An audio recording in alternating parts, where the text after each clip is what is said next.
Hey guys, welcome back to the channel. This is story about what if Naruto has unlimited potential part 1. Before I start, please do support for more amazing content and comments for part 2. Do consider to subscribe my channel and share my video to your friends and check out the description as well. Let's start the video. The Baale Clan, one of the 72 pillars of the underworld and the highest ranking among them. The Baale held the rank of Great King. Being born into the clan guarantees you living and enjoying the finest devil society has to offer. Or so that's how it goes if you met two conditions. Those conditions being that you inherit the clan's famous power of destruction. This grants the users immense explosive power that can completely annihilate things when used. The second condition is to be a part of the main family. If you fulfilled both of those conditions, then you're almost guaranteed everything your heart desires. However, if you're unfortunate enough to not meet those conditions, you're worth less than garbage in their eyes, some deeming you not even worthy of the ground you walk on. The Baale clan has always been big on tradition, more so than the other clans. Their belief is that if you don't possess their abilities, you're better off dead than being associated with them. Two such examples of clan members who weren't fortunate enough to meet the conditions were Baale, the son of Lord Baale, who was recently sent away along with his mother for not having inherited the power of destruction. The second was a young blonde of 8 years old by the name of Naruto. The only son of the now deceased Minato and Kushina of the Baale clan branch family. Like he didn't inherit the power of destruction and was essentially non-existent to the main members of the clan. However, unlike his fellow clan member, he wasn't sent away to one of the properties like had been. No, he wasn't that lucky, unfortunately. When he had asked why this was, all he was told was that Lord Baale owed someone a favor, and that was that. Not everyone treated him harshly though. Some of the maids of the family were kind enough to keep him well fed whenever they had a chance. Anything more than that, and they'd potentially be discovered and punished.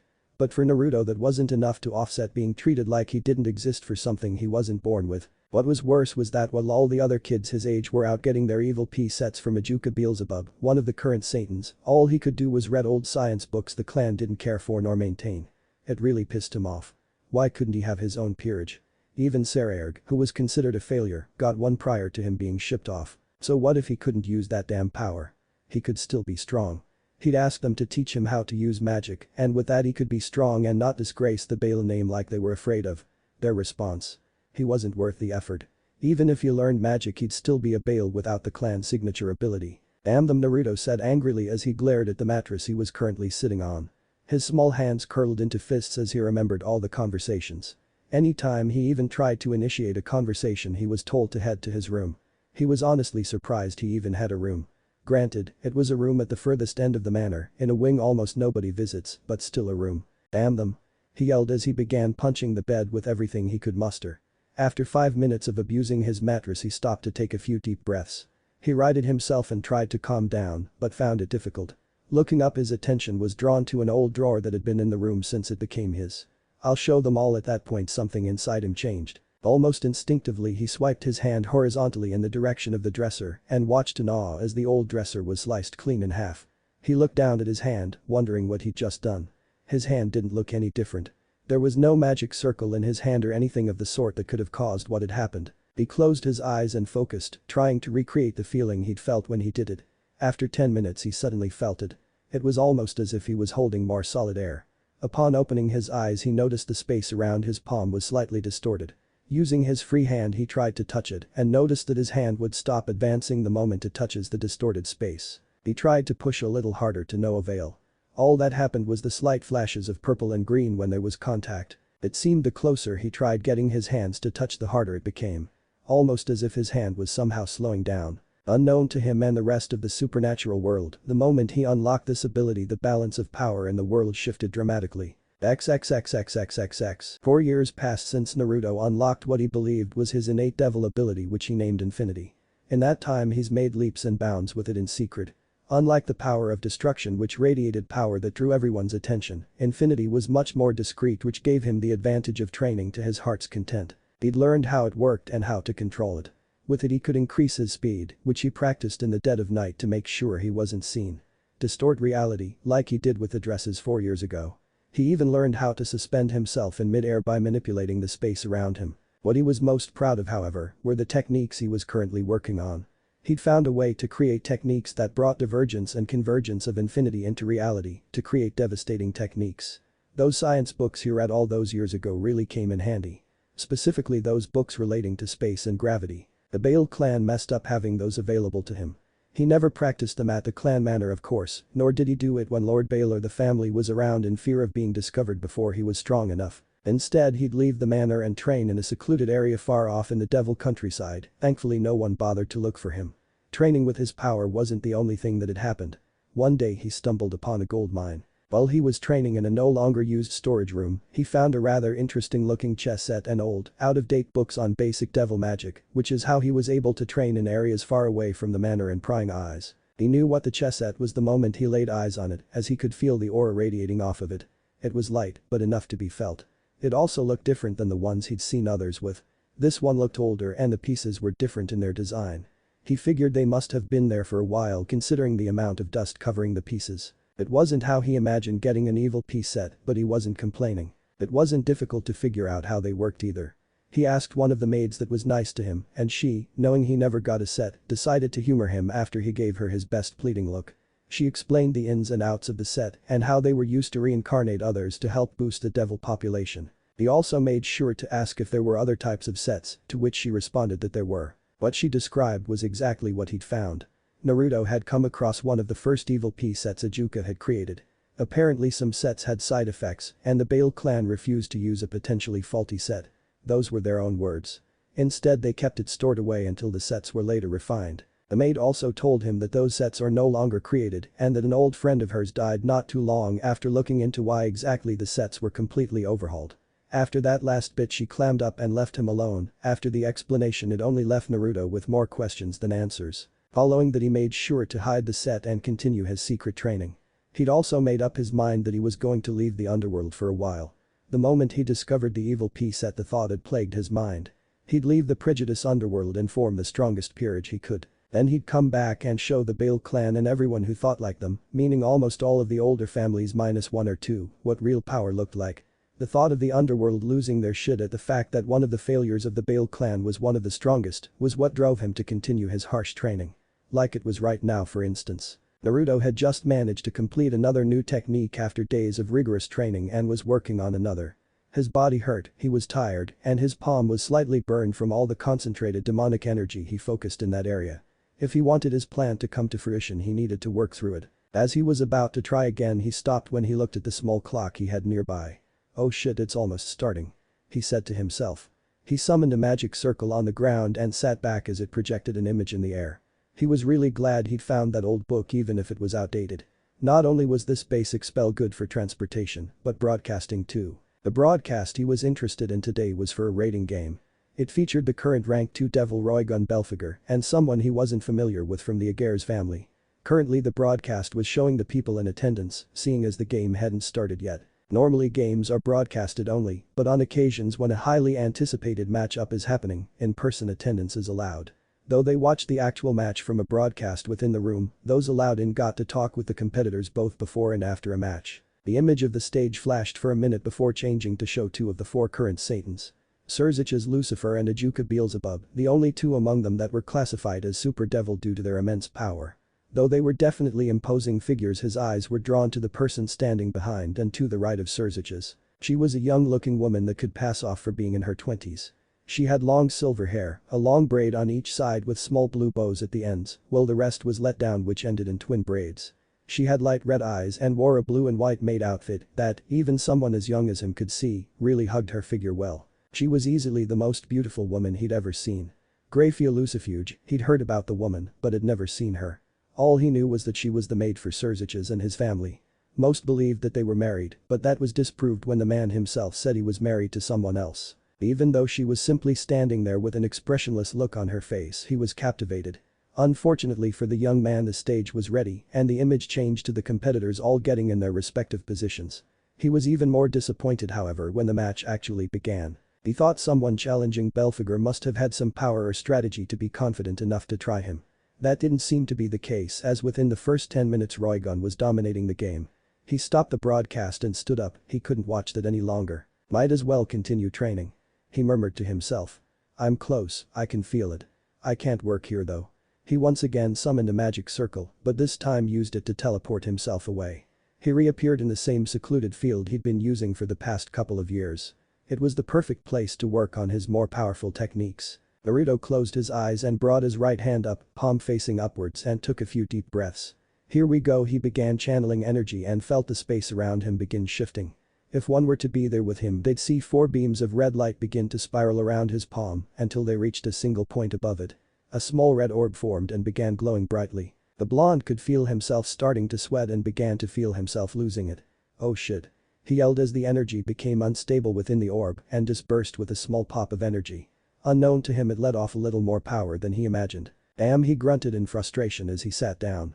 Still can't get that damn thing to work, he added as he stared at his palm, wondering what was going wrong. Not even a minute passed before he sensed someone behind him. He briefly panicked, hoping it wasn't anyone from the Baale clan. Upon turning around and seeing who it was, his mouth went dry. Standing not more than 5 feet away from him was the silver-haired beauty Graia. He watched as she scanned the environment quickly before her eyes locked onto him. "Hello," she greeted. Even her voice was silky smooth. "Are you the one who caused the explosion?" she asked. Her face still showed no emotion, so he couldn't tell if she was upset. Explosion? Was she talking about his technique popping? He could only nod. "I wasn't expecting a child to be the one to produce that much power. I'm actually quite impressed. What's your name?" "Naruto Baale." Of course he didn't expect her to know who he is, since the clan never spoke about him. He half expected her to tell him that she's never heard of him, but she didn't. "How did you do it? Show me," she ordered softly. Naruto didn't really want to show anyone his abilities just yet, but he knew he couldn't refuse her order. She was stronger than him and could force him if need be. He sighed and went through the motions once more. The red orb once again manifested in his palm, and similar to last time, once it began glowing he lost it, letting off another burst of energy. He looked back at her after his failed attempt to see what her reaction would be. To his disappointment, she still had no readable expression. "Interesting," she commented before turning and preparing a magic circle underneath her, now that she found the source of the energy. "Wait." Naruto called out to her before she could disappear. "Yes? What is it?" she asked as she turned back to look at him. "Can you please not tell anyone that it was me that caused you to come here? I'd rather not have people know I can do this yet," he asked, giving her the most pleading look he could muster. The older woman stared at him for a second before the first flash of emotion passed through her face. Amusement. She was actually amused at his distress. "Perhaps. What's in it for me?" He blinked. That wasn't one of the responses he was expecting. "What? You're asking me to keep this from my employer? I'm sure this is something they'd like to be aware of. It seems important to you that this be kept a secret. So I'll ask again, what's in it for me?" she asked. Though you couldn't see it anymore, he knew she was enjoying this. "Well, I don't have much now, but if you keep it to yourself I'll buy you dinner one day. Anywhere you want, no matter how expensive." He really hoped she would go for it. If she didn't and the Baale clan found out about his power, he was sure they'd try and see what else he was hiding. He couldn't risk them finding out that he had an old evil pea set. To his surprise and delight, Graia smiled slightly. "Very well, I'll hold you to that. Don't think I'll forget," she replied. Right before she disappeared, however, she spoke again. "Also, perhaps try to continue to compress the energy a little more. Maybe it'll help you." With that, she disappeared. The blonde stared at the spot where she stood before looking back at his hand. Compress more? How he'd try that tomorrow and hope it worked. Another 4 years quickly passed by, and in that time his power only continued to grow. He'd made immense progress with most of the abilities he had. He even managed to complete 2 of the more complex techniques he'd been working on and started on another, which in essence combined them. Graia's advice that day 4 years ago did wonders for him. Speaking of the beautiful woman, he hadn't seen her since the day she went to investigate the explosion he'd set off. He'd held onto the hope that maybe he'd see her again soon, but it was not to be. It was to be expected though, considering her position. On the bright side, she did keep her word. The Baale clan still believed him to be powerless. It made his day-to-day life at home infuriating, but it worked out well for him. He was still overlooked and ignored for the most part. On occasion Lord Baale would see him and condescendingly ask how he's doing. It took every bit of willpower not to erase him from existence. All of that wouldn't matter anymore though, as he was completely ready to head out. He'd originally planned on leaving the underworld 2 years ago but reconsidered. While he may be strong, he knew that if he wanted the strongest members to be in his peerage, they would need an incredibly strong leader. So he postponed leaving until he felt he was at a level that could be taken more seriously by potential members. Now that he had much better control over his abilities, he knew it was time. He took a look at his room for what would be the last time, checking to see if there was anything of importance to take with him. Apart from the clothes on his back, no, there wasn't. He summoned his magical circle, which he'd since changed to have a swirl pattern, and disappeared. 8 years later. Kuo. "Well guys, I think it's just about time we call in that favor from Rias, don't you?" The now 24-year-old Naruto asked the other two occupants of the room he was in. Will it take long? One of the two men replied. Though by the sound of his voice one could tell he was young. I have a club orientation I need to attend. It shouldn't, Naruto replied. If it looks like it will, I'll have one of the others take you. What club did you join anyways? The boy hesitated before answering. The Body Improvement Club. He answered hoping they wouldn't laugh. They didn't. Sounds good to me. The other man replied. I wonder how they'll react seeing me in the underworld. If we're lucky maybe a battle will break out. He added with glee. Probably not but we never know. Well then, let's go. The three disappeared via magic circle and reappeared a second later within the halls of what appeared to be a prestigious school. Luckily for them though no one was around at this time since classes had ended about an hour ago. I was kind of worried that someone would still be here. It'd be a pain having to wipe their memories. Naruto commented. He knocked twice on the door until a female voice told them to enter. The trio walked in and the blonde took a second to inspect the room as they approached the woman. It was a Victorian-themed room with a large desk near the wall, two small couches facing each other with a small coffee table separating them. Though that wasn't what drew the eyes of whoever visited. Why is there a shower in this room? The youngest of the three asked. When you're in charge of a portion of a city and your brother is one of the most important figureheads of the underworld, you can have almost anything you want. Naruto replied. Hello again Naruto. All three men's attention went from glancing around the room to the person sitting behind the desk. She was a young woman of about 17. She wore the standard Kuo high school women's uniform, which consisted of a white long-sleeve shirt with a black ribbon on her shirt collar, along with a small black cape draped over her shoulders. One of her most distinct features however was her long crimson hair. The other being the size of her chest which seemed like it gave the shirt trouble containing it. Her name was Rias Gremory, heiress of the Gremory clan and younger sister of Surzich's Lucifer. She wasn't alone however as standing beside her was another young woman who wore the same uniform as Rias. Though she had long black hair that was done in a ponytail being held in place by an orange ribbon. Unlike Rias she had a teasing look on her face, he didn't know if that was a facade or if it was always like that. This is Rias' queen, Akeno Himejima. I'm sorry but I don't know your companions. She said looking over at the two men besides him. Rias? Akeno. Naruto nods in acknowledgement. These two are a part of my peerage. He motioned to the younger one on his right-hand side. This is Shigeo Kageyama, but we all call him Mob. He's one of my pawns. He introduced. The boy looked like an ordinary middle schooler dressed in the typical black button-up and matching black pants. He had nothing that would make him stand out as his face was blank as can possibly be. The young man bowed slightly to the two women in greeting. This here is one of my strongest members and one of my knights. Perhaps you've heard of him, Grimjoji Jirjakas. He said motioning towards the much taller peerage member. The man was much taller and muscular than his fellow peerage member and looked much different as well. He had blue hair and blue eyes and wore a black shirt with most of the chest open, revealing a red scar, all underneath an open white jacket with the sleeves rolled up to just below his elbows.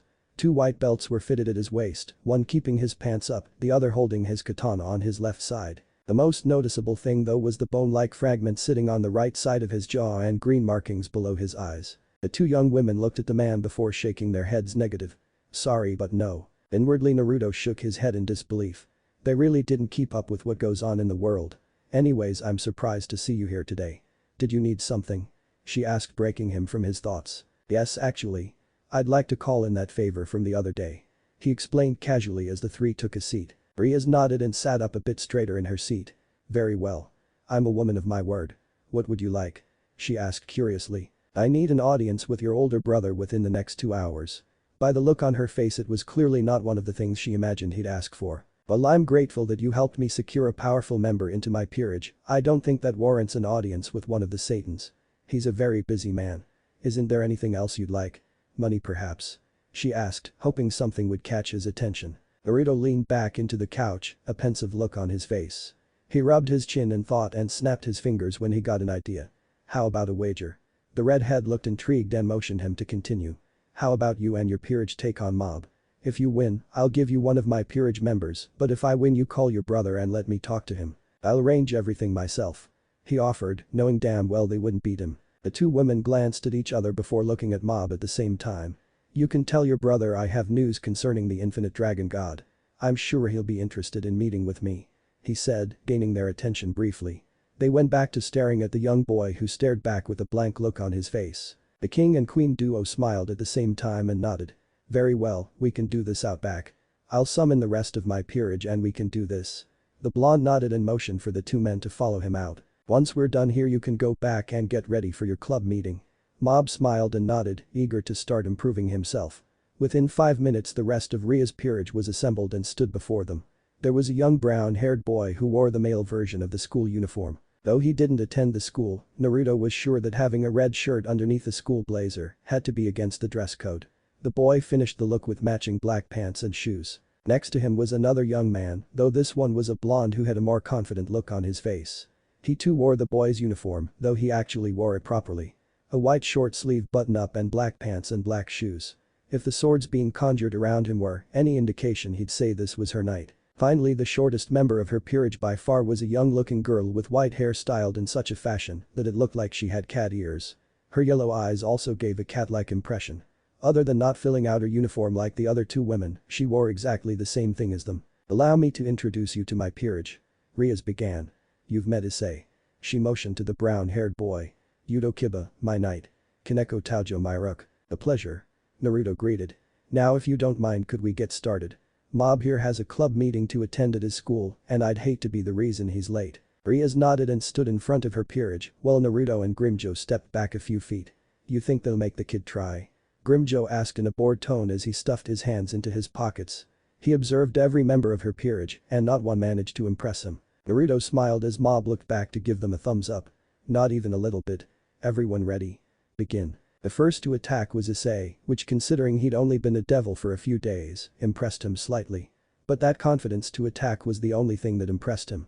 No doubt he attacked because he didn't see Mob as too big a threat considering his small stature.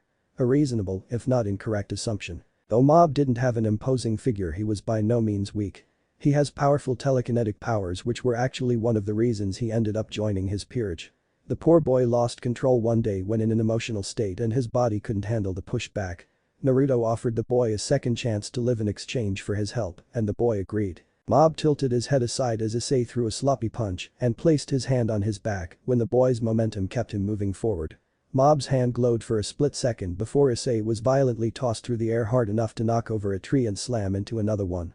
Everyone looked over to see that the poor boy wasn't getting back up. The brief movement of his chest told them he was alive, so they continued. "There's one down," Naruto commented.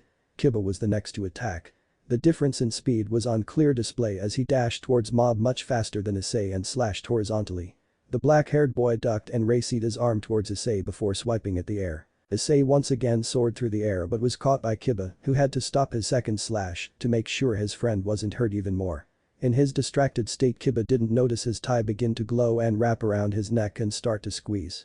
Without even turning his head, he raised his hand and caught a punch from the woman's rook. Luckily he now had devil strength reinforcing his body as the blow was strong enough to crack the ground beneath him. "It's almost sad to watch, isn't it?"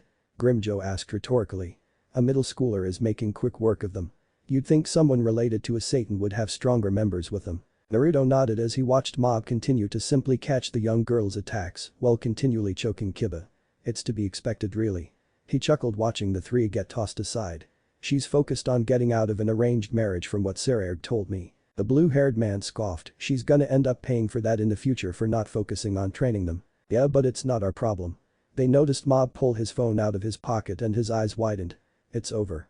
Sure enough, even as Akeno and Rias tried blitzing him with lightning and the power of destruction, it was a futile effort, as with a bare minimal effort, he held his hand out and blasted them away. It didn't even move from where he started. Grimjo muttered to himself in disappointment at what he just witnessed. Naruto shook his head as well.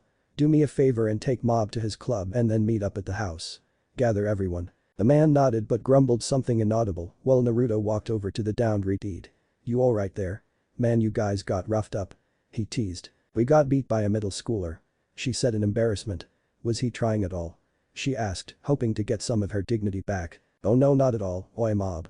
Before you go, what percentage were you on?" Naruto questioned. "About 3%, the boy replied before disappearing with Grimjo. Naruto looked back at the now mortified woman. "Yeah, that's pretty sad.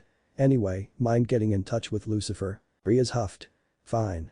She brought her hand up and summoned a small red magical circle that she then put up to her ear. She didn't speak for well over a minute and he began to think maybe he'd have to find another way to get the man's attention. Luckily he didn't have to dwell on it for long as the woman began speaking. "Please stop, you're so embarrassing," she complained into the circle. "No, I have someone here who says they need to speak with you about office." Naruto looked on as she became silent and asked if he was still there. She held her hand out and the circle began to glow before a voice came through. "Can you hear me?" The voice of a man rang out. "We can." "Great. However, you happen to have me at a disadvantage.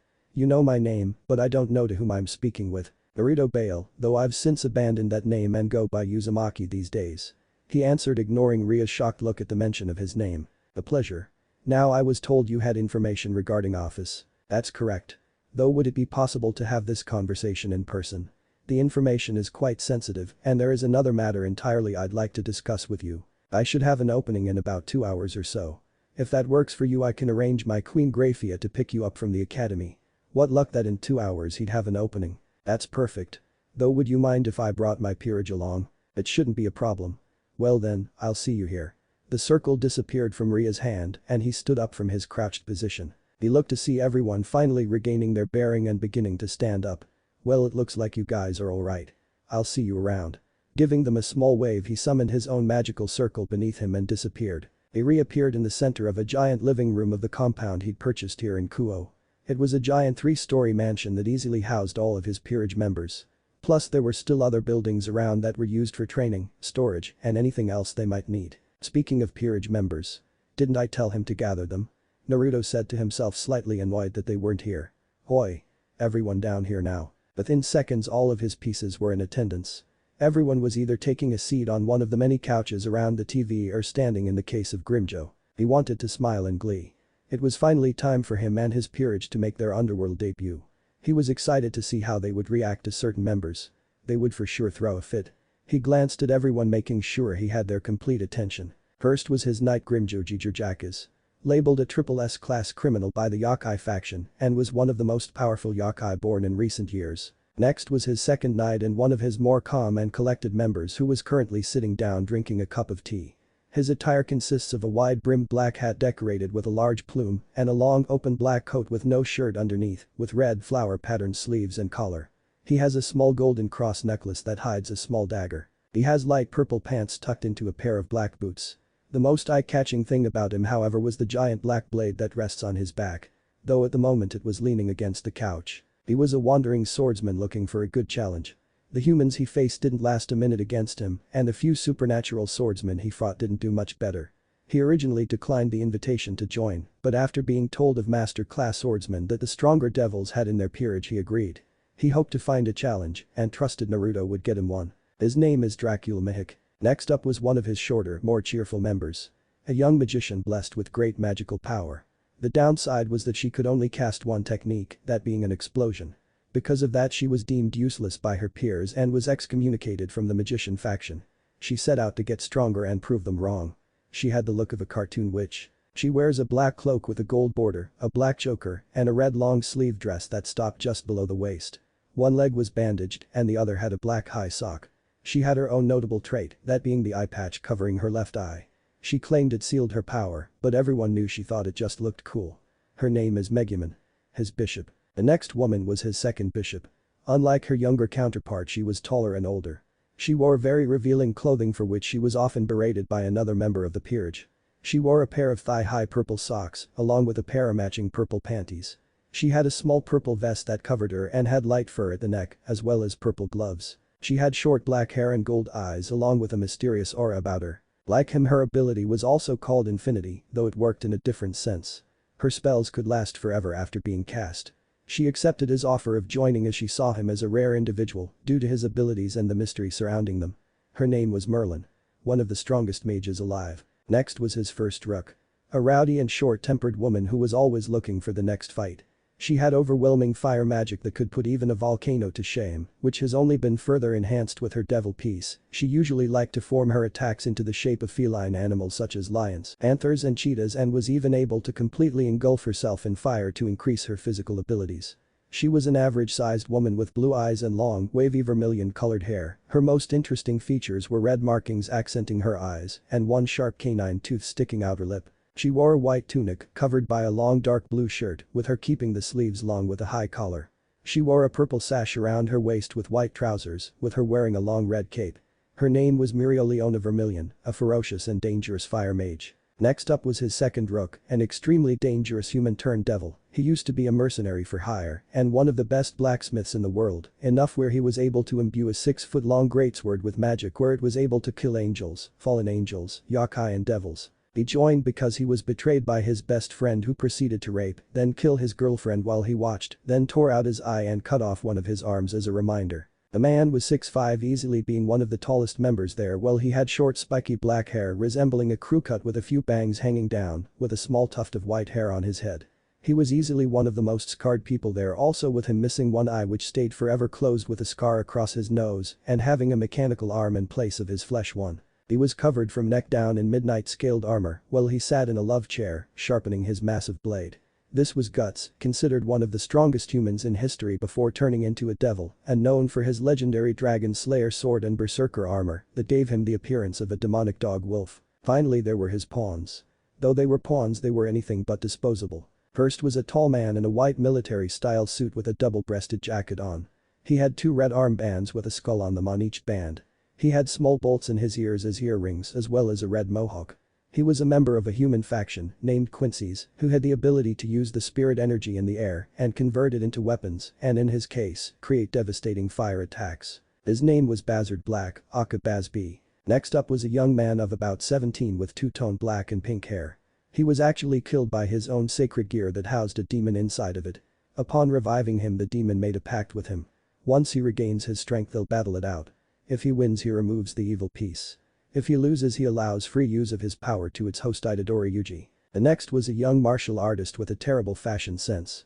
He wore a green bodysuit with orange weights at the legs. He had a bowl cut and large eyebrows. As a failed magician due to the lack of actual magic, he was ridiculed and belittled. He joined after seeing that both he and Naruto were both looked down upon for things out of their control. Next up was a young-looking woman with long gray hair and a black bodysuit that stopped just above her knees. She was a human hitman who was hired to kill Naruto after he'd cleaned out a casino in Vegas. She was the only member who, because she targeted him, was offered to join him after being beaten down or die. Having given her a good thrashing, she agreed, saying that she'd get him back eventually. After her was a blonde tan-skinned woman. She wore a short white jacket zipped up that covered the bottom portion of her face and barely managed to cover her, it also showed her stomach area. She had short blonde hair that also had 3 small braids. She was a former high-ranking officer of the Yokai faction who left after the higher-up sent her 3 best friends on a suicide mission. Her name, Tear Harrible. The next one was an older blonde woman, though her appearance didn't show it. She wore a green robe over a sleeveless white shirt held together by a sash. She had a small diamond symbol in the center of her forehead that actually radiated power. She was the Peerage's doctor as well as self-proclaimed mother, as she was always the one berating members when they acted out of line. Next was another blonde-haired woman, though considerably shorter than the last. She wore a pink and white dress and had her hair styled into 2 pigtails. She joined on the promise of being able to collect rare stones that weren't found on Earth. In exchange, she'd lend the group her immense power. Her name is Biscuit Kruger aka Bisky. Finally there was his queen.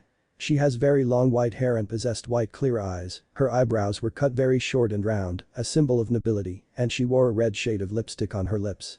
She wore a white kimono with Tomo symbols running down the middle. The most noticeable trait she possessed was the horns that sat atop her head. The former right hand of God alongside Michael, who disappeared from heaven soon after his death. Her name? Kagayu Tsutsuki. So what is it? Baz B asked as he munched on some chips. We're heading to the underworld in 2 hours. Naruto stated simply, it's time to finally start moving. The girl was that easy to convince. Bisky asked as she patted her dress down to remove chip crumbs while glaring at Baz. Naruto shook his head. She refused at first, but we came to an agreement. Mob beat her and her peerage, and she agreed to call Surziches. I then secured a meeting between us. Clear your schedules and be ready to depart. Tsunade glanced around the room. What about Mob? He's not here. She asked, not knowing he had after-school activities. He has some things to take care of at school. So he won't be joining us. Everyone nodded and went back to whatever it is they were doing before being called. Likewise, he headed upstairs to his room to change clothing. 2 hours later everyone was ready to go. Rather than his super casual clothes, he now wore a black shirt underneath a black jacket that had fur along the neck along with red crisscross patterns down the front. He had matching black pants along with black shoes with a light red checkmark looking logo along the sides. They were all gathered inside the club room and were waiting for their pickup. They didn't have to wait too long as a red magical circle materialized a few feet away from them. Naruto noticed Graia did not look a day older than the last time he'd seen her. If everyone is ready, we can leave at once. she said, looking at Naruto. He nodded and watched as the red circle grew in size until it could accommodate everyone. In a split second their surroundings changed. Everyone glanced around the new area to see lavish-looking artwork along the walls depicting different scenes in history. Giant stone pillars that made the place look even more extravagant were all over the place as well. "This way please." The silver-haired woman called out as she began leading them. Following behind her, the young blonde couldn't help but trail his eyes from the top of her head down to her backside. As he stared for a few seconds, he couldn't help but feel eyes on him from either side of him. Sure enough, Grimjo and Bazz had made their way next to him and were both looking at him. None of the men spoke, but all three grinned at the same time. They had to wipe those off their faces though as they reached a large door and Graia turned around. "The Satans are expecting you. Please enter," she said as she opened the door for them. The blonde walked forward but stopped just as he was about to pass her. "Mind if I have a word with you for a minute after the meeting?" After she nodded in agreement, he headed inside, his peerage following behind him. Upon entering, he saw all four of the current Satans sitting around a large conference table with one empty seat available. Whether that was always there or it was put in for this meeting, he wasn't sure. Seeing everyone come in, all four stood up. A small gesture they didn't have to do considering their status in the underworld, but it was appreciated. First was the current Lucifer, Surziches, who looked like an older male version of his sister. Ajuka Beelzebub, the green-haired genius and creator of the evil P-set. Seraphol Leviathan, former heiress of the Citri clan and wielder of powerful ice magic. Finally Falbium Asmodeus, former member of the Glacial Abola's clan. "Mr. Uzumaki, welcome." Surziches greeted. "I have to say, when you said you were bringing your peerage, I didn't expect a notorious criminal and higher up from heaven," he added, looking at Grimjo and Kagaya. "No one does, but they're not all bad. You have my word they won't do any harm or cause any problems." Naruto placated. The Satans all looked to the blue-haired man, who stared back without flinching. He looked uninterested on the outside, but on the inside he really hoped he could get a fight with one of the four strongest in the underworld. They nodded and sat down. "I'm glad. Please have a seat. Now, I don't wish to sound rude, we do have a few other meetings to get to today, so if you don't mind, we'd like to start." Naruto smiled and sat down. Straight to the point. "I like it. I'll be honest, it's not the main thing I wanted to discuss, but we'll start with office," he said, leaving them slightly curious as to what could be more important to him. "I have it on good authority that Office has created a group to try and kick Great Red out of the dimensional gap. They go by the Cows Brigade. The group consists of devils, fallen angels, yokai, magicians, you name it, they're probably already a part of it. A lot of them have powerful sacred gears." The Satans could see why he brought this to their attention. A group like this banding together couldn't be up to anything good. The blonde continued, "Chances are most of these people have their own agendas. In fact, the one we interrogated was working for Crusory Asmodeus. That managed to really get their attention. So the old Satan faction is a part of the group as well." Ajuka began while rubbing his chin in thought. Seraphol nodded, an uncharacteristically serious look on her face. "Chances are they'll begin targeting us in the near future." The blonde nodded at their words. "Office most likely doesn't care what our members do as long as Red is out. I wouldn't be surprised if some devils from the underworld are already a part of the group, honestly. We can't rule that possibility out. We'll have to discuss this further until we can come up with a way to find out for sure." Surziches replied. "I have a question for you if you wouldn't mind," Falbium said, speaking for the first time. At the blonde's nod, he continued. "What do you gain by bringing this to our attention? Don't get me wrong, I speak for all of us when I say we're grateful for the information, but what do you get out of this?" Everyone turned back to see Naruto lean back slightly in his chair and smile. "That's actually linked to what else I wanted to talk about. I'd like to establish a clan in the underworld. As I told you earlier, I've since disconnected myself with the Baale name. There's a condition that needs to be met to be recognized as an extra demon clan, as none can be added to the existing 72 pillars." Seraphol began explaining. "That condition is that the clan in question needs to possess a devil ability unique to your clan. The condition I fulfill." The blonde replied. "You've inherited the Baale clan's power of destruction?" Ajuka asked. He shook his head negative. "No. I have something else entirely," he replied while holding out his right hand in front of Surziches. "Go on and touch my hand." The two super devils glanced at each other for a split second, a silent conversation passing between the two before the man did as he was requested. Everyone watched in fascination as the Satan's hand stopped a few inches away as an invisible barrier prevented him from making contact. "The Uzumaki clan has control over infinity." Surziches pulled his hand back and was going to respond but stopped as someone walked into the meeting room. As if personally invited, Lord Baale walked straight into the room. If the look on the four devils' faces were anything to go off of, he'd say this had happened before. They all looked irritated but tried to hide it. "Lord Baale," Surziches said in a strong tone. "We're currently in an important meeting. I understand, however the man trailed off as his eyes landed on the blonde with them. What is this thief doing here? He asked, looking straight at Naruto. Excuse me? Naruto asked, playing stupid. This only seemed to enrage the man further, much to his enjoyment. Don't play coy with me, boy. You stole an evil pea set belonging to the clan before you ran away from the manor. He complained before looking back to the Satans. Surziches, I demand this failure be taken in immediately. While he and Surziches began to go back and forth, the latter doing everything in his power to remain calm, Naruto looked to Ijuka, who, as if he felt his gaze, turned to look at him. Making sure his hand was out of view of Lord Baale, so only Ijuka could see, he summoned a small item into his hand. As expected, the green-haired man's eyes widened ever so slightly until Naruto sealed it away again. Immediately the man coughed into his hand twice to get their attention. Lord Baale, I believe because this is a matter between two clan members, it would be in everyone's best interest to let the two of you sort it out amongst yourselves, as long as no one else is involved. Again he shared a look with his best friend, who turned to look at him questioningly after his declaration. The head of the Baale clan seemed shocked by the turn of events, but eventually smiled as if an idea had just popped into his mind. Between us, you say? Very well. Boy, come to the manor tonight. If you don't, you'll have more than just me to worry about. With his piece said, he turned around and left the room. I take it you two don't get along? Seraphil asked jokingly. The others shook their heads at the obvious statement. We'll begin the necessary steps to introduce a new clan, and we'll be in touch. I'll be honest, your ability has me intrigued. Surziches said, with Ijuka mirroring his opinion. The blonde stood up and nodded. Thank you for your time.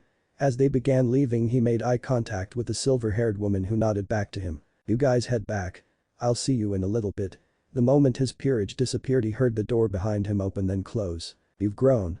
He turned to see Graia standing behind him, her hands clasped in front of her. Both in body and power. She finished. Naruto turned to face her completely. Once I was strong enough to fend for myself, I was able to leave and train without the fear of being caught. Does that mean you were able to complete the technique I caught you practicing all those years ago? She asked curiously. Completely mastered it. But anyway, I wanted to thank you for keeping your word and not telling anyone about what you saw. I only said it was a kid practicing magic and it got out of control. It wasn't questioned. Regardless, you kept your word, and if I recall correctly, I promised to take you to dinner if you did. I'd like to make good on that. He offered, hoping she'd be willing. Like last time, he was sure he saw a flash of a smile appear before it was gone. Very well. I'll have some free time in about 2 hours. He wanted to cheer but managed to contain himself. Perfect. I can take care of the Baale fiasco after dinner. Also, where will we be going? He asked to make sure he dressed for the occasion. If I recall, it was wherever I wanted. You'll find out when we get there. Dress formally and meet me at the front door of this building. She said before bowing and heading back inside.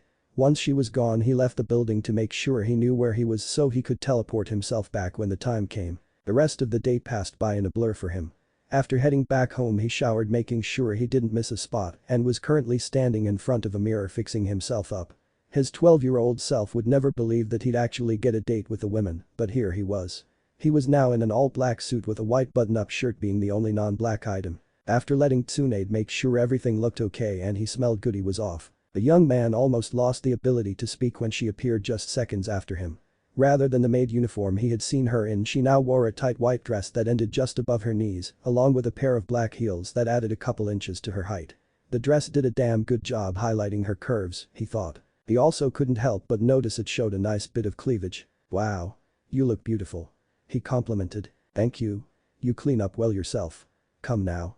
She told him as she took him by the arm and teleported them to where they would be eating. The two arrived at a grandiose-looking restaurant where, upon entering, the waiter's eyes lit up in shock. He was clearly not expecting someone like her to show up. The man immediately came up to them and took them to where they'd be seated and told them he'd be back shortly. The two settled in and skimmed the menu looking for something good. Naruto noticed a lot of the items were on the expensive side. Luckily, he'd taken money from any and all stray devils he'd come across in his time away. The two made small talk, going over what they'd been up to in recent years. Naruto explained where he'd been, how he recruited some of his members, and a little insight on his abilities. Likewise, Graia also answered most of the questions he had regarding her job and what life was like being in the peerage of a Satan. He was glad that she let the emotionless facade she put up drop well here. She was attentive, listening to him as he spoke and asking questions when she was intrigued about something. She even outright laughed when she found something funny. Her laugh was music to his ears. Even after they finished their food, the two remained sitting, simply enjoying each other's company. Naruto had been slightly worried that she'd be blank-faced the entire time and leave after eating, but thankfully that wasn't the case. This place was amazing. The blonde commented, patting his stomach. You have good taste. It's a favorite of mine. She replied as she wiped her mouth with one of the napkins. Then would you be open to letting me take you out again sometime? He asked, throwing caution to the wind. If he didn't try now he might not get another chance soon. She smiled, well I would enjoy that, unfortunately my position doesn't leave me much time for a romantic relationship. As queen of the current Lucifer as well as the mate, I deal with many important people in the underworld, as well as set up meetings. Today was a rare exception. Naruto tapped his chin and thought. So you're saying if you weren't in that position you'd be open to trying something? I would. She admitted I haven't been out to enjoy myself in years, and this was very enjoyable. I would love to go out again, but my job doesn't allow me the time. She said hoping he wouldn't be too down about it. So all I have to do is have Surziches release you from both of your positions. He said as if it was the simplest thing in the world. She laughed softly at his nonchalant attitude. It won't be that simple. Apart from helping the Satans with their day-to-day duties, I'm a powerful part of Surzich's peerage. He won't be willing to let me go so easily. What if he didn't have a choice? He said, raising a finger in the air. Explain. She ordered, now curious to see what he had in mind. She'd expected him to be let down and maybe even a little sad, but this wasn't what she expected. What if he lost a wager in front of everyone and he then had no choice? The woman blinked before realization hit her. A rating game, he nodded. If I challenge him for you and he agrees he'd have no choice after losing. That's a large task. Why go so far for me after only one date? She questioned. While she knew a lot of men found her beautiful, she didn't know how many of them would be willing to go so far as to think about challenging Surzich's Lucifer just for her. To put it simply, I like you. Not just because you're unbelievably beautiful, but because in the last hour or so I found that you're funny, interesting, and not to mention I know you're powerful. I'd like to see where this could go. He admitted. I'm flattered. She said softly, however challenging Surzich's won't be that easy. As it stands only the current first rank of the rating games has the privilege to challenge a Satan to a match. Currently it's Dihauser Belial and he seems to have no interest in doing so. She informed him. Naruto sat back in his chair and narrowed his eyes slightly at the information. So I need to take down Dihauser before I can reach Surzich's. Sounds doable. If that's what it takes then so be it. He said, flashing her a winning smile. One that she reciprocated. Very well. If you believe you can pull it off I'll be waiting for you. The two left soon after their conversation and headed back to their respective homes. Though he wished he could simply lay down and relax after a great date, he had one more stop to make. He headed back to his peerage to round them up and change back into his clothing he wore when meeting the Satans and teleported to the Baale Clan manor. Nostalgic? Merlin asked with a teasing smile. Nah, I hated this place. He moved forward and walked in similar to how Lord Baale entered the meeting room earlier in the day. To his immense luck most of the maids that treated him relatively well when he was younger were present. If the looks on their faces were anything to go by, they at least recognized him. Excuse me, where can I find the head of the clan? He should be expecting us. One of the maids he didn't recognize stepped forward and led them to where the man was. They arrived at a brown door and were told to head inside. Without so much as another glance the woman left. Everyone stepped inside and saw the man sitting behind a large black desk, a stack of papers sitting atop it.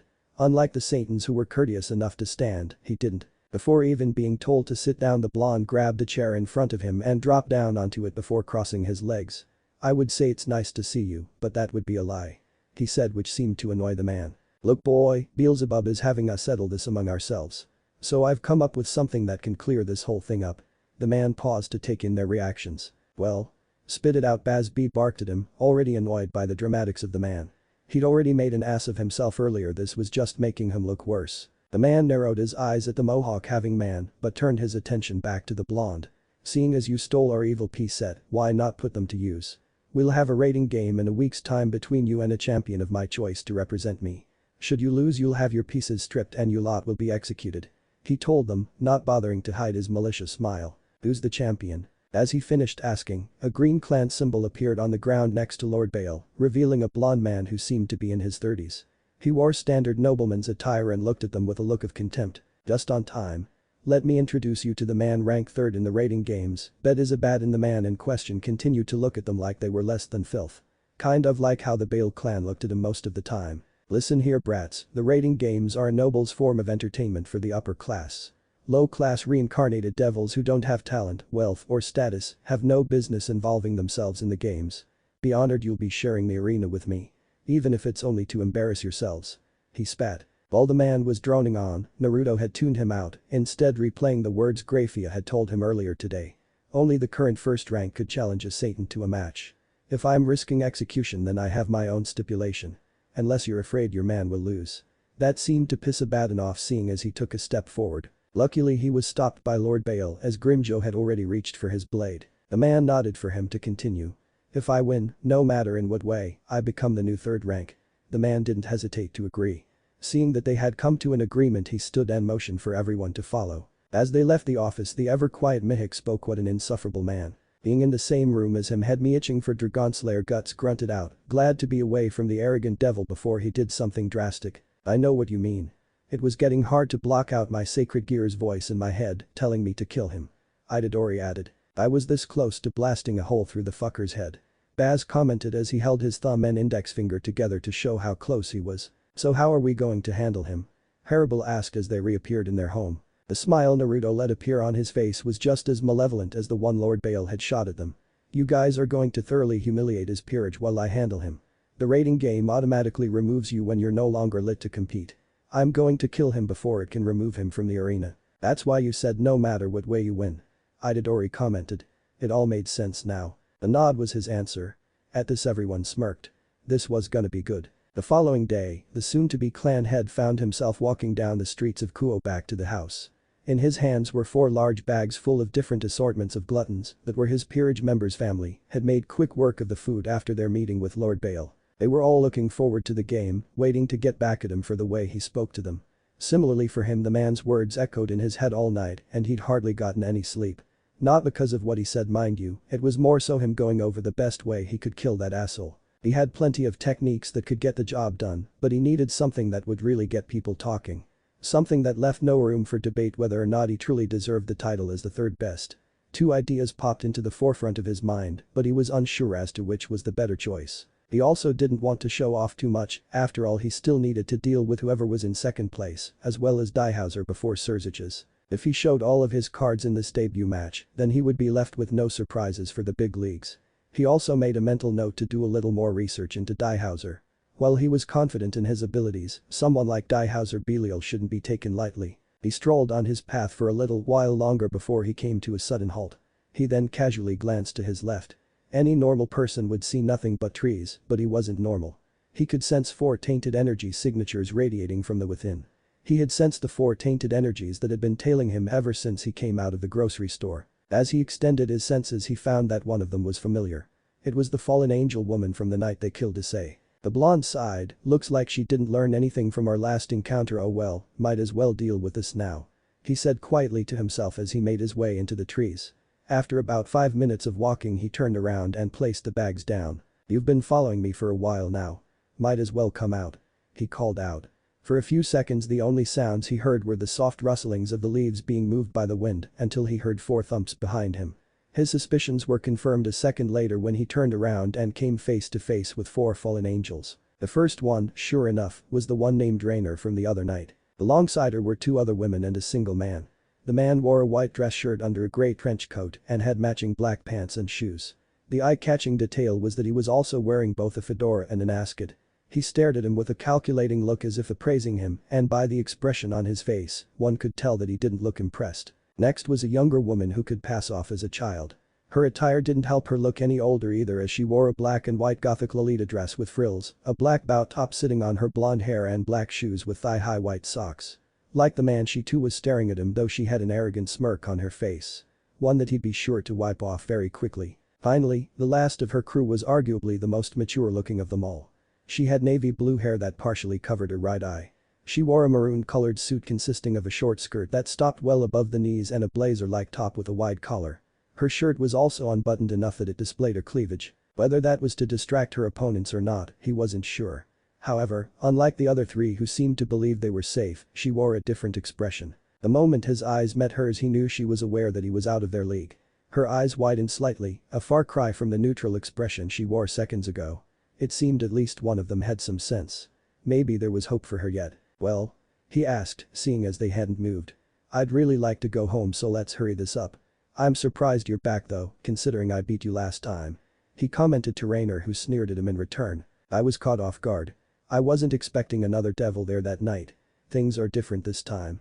We outnumber you, 4-1. She trailed off motioning to her fellow fallen angels.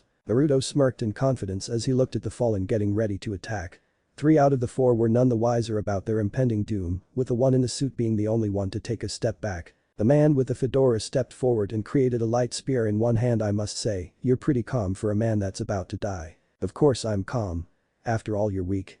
He declared with a smile on his face. That seemed to hit a nerve as the 3 finally decided to attack. A total of 5 light spears quickly made their way to him in blinding speeds. Rainer and her male colleague had decided to throw 2 each, while the younger one only threw 1. Well, blinding speeds to a normal person or low-level devil. Naruto, however, kept his hands tucked in his pockets as the spears got closer and closer, making no effort to defend himself. The looks on their faces were priceless as they watched their spears suddenly stop a foot short of him. Is that all you guys got? Naruto asked. Sigh, I knew you were weak, but I thought you had a little more in you. Pathetic. Predictably, this served to piss them off. Unfortunately for them, he was getting tired of this. Faster than he could react, he appeared in front of the fedora-wearing man, and in a split second it was over for him. The 3 women watched in horror as their comrade was pushed back, all 4 limbs distorting slightly before detaching from his body. Manifesting a tiny red orb the size of a marble, he flicked it towards the groaning man and eradicated his body. Before they could comprehend what was happening, he dashed towards the smallest member of their group and kicked her in the gut. The sheer force of his kick sent her flying backwards, embedding her body into a tree. Middled. Rainer yelled. Damn you. She summoned multiple light spears and began throwing them in his direction. What makes you think these spears will have any more impact than the last? Naruto asked as the spears simply stopped before they reached him. Not deterred, she flew into the air and proceeded to throw more from different directions, seemingly hoping to find a blind spot. Kalwerner, what the fuck are you doing? Help me kill this bastard. She ordered. Unfortunately for Rainer, Kalwerner was still petrified in her spot, not having moved since the battle began. As Rainer tried charging up a bigger spear, she found her vision cut off as Naruto teleported next to her and gripped her by the face before plunging back down. The impact was hard enough to leave a small crater in the earth. The last thing the woman saw was a bright red light before she was erased from existence. But the 3 fallen angels dead, the blonde turned his attention back to Kalwerner. You seemed to know from the beginning that things would go badly. Too bad your friends didn't. He said, glancing at the blonde girl who was slumped over the tree. They're my co-workers, not my friends. Still, I wanted to save them. I understood that this was going to end badly, but knowing them, it's futile. They wouldn't have listened anyway. She replied, finally finding her voice. He nodded. Yeah, it definitely turned out bad for them. The question now is, what do I do with you?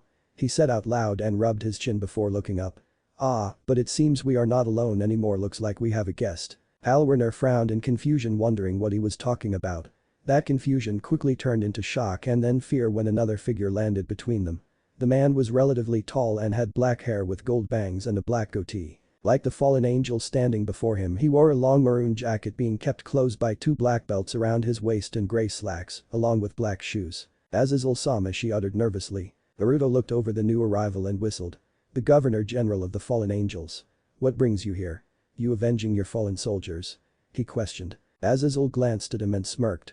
Nah, the small amount of hope Kalwerner had was instantly shattered. If they hadn't gone against my orders, perhaps it would have been a different story. Oh? Well, I was in the area when I sensed my wayward soldiers' energy fluctuating. I got curious who they were fighting against, as I specifically said they were only to study their target. To my surprise, I find none other than Naruto Uzumaki. He answered with a smile on his face as if he was pleased. The blonde was slightly surprised that the man knew him. I'm honored that a big shot like you knows of me, but I don't think I made myself that big a deal for the faction leaders to even know of me yet. So how? He was more curious than anything. He was sure neither the Satans nor the Baale Clan had gotten his name out. I have my ways. He said proudly. I even heard about your upcoming raiding game against Bedis Abaddon. He revealed. That was just yesterday and the man knew about it already. Color him impressed. Truth be told, I'm looking forward to it. Ought to be interesting, won't it? The man continued as he smirked at the blonde. You won't be disappointed, I'm sure. Naruto commented before he turned his attention back to the blue-haired woman.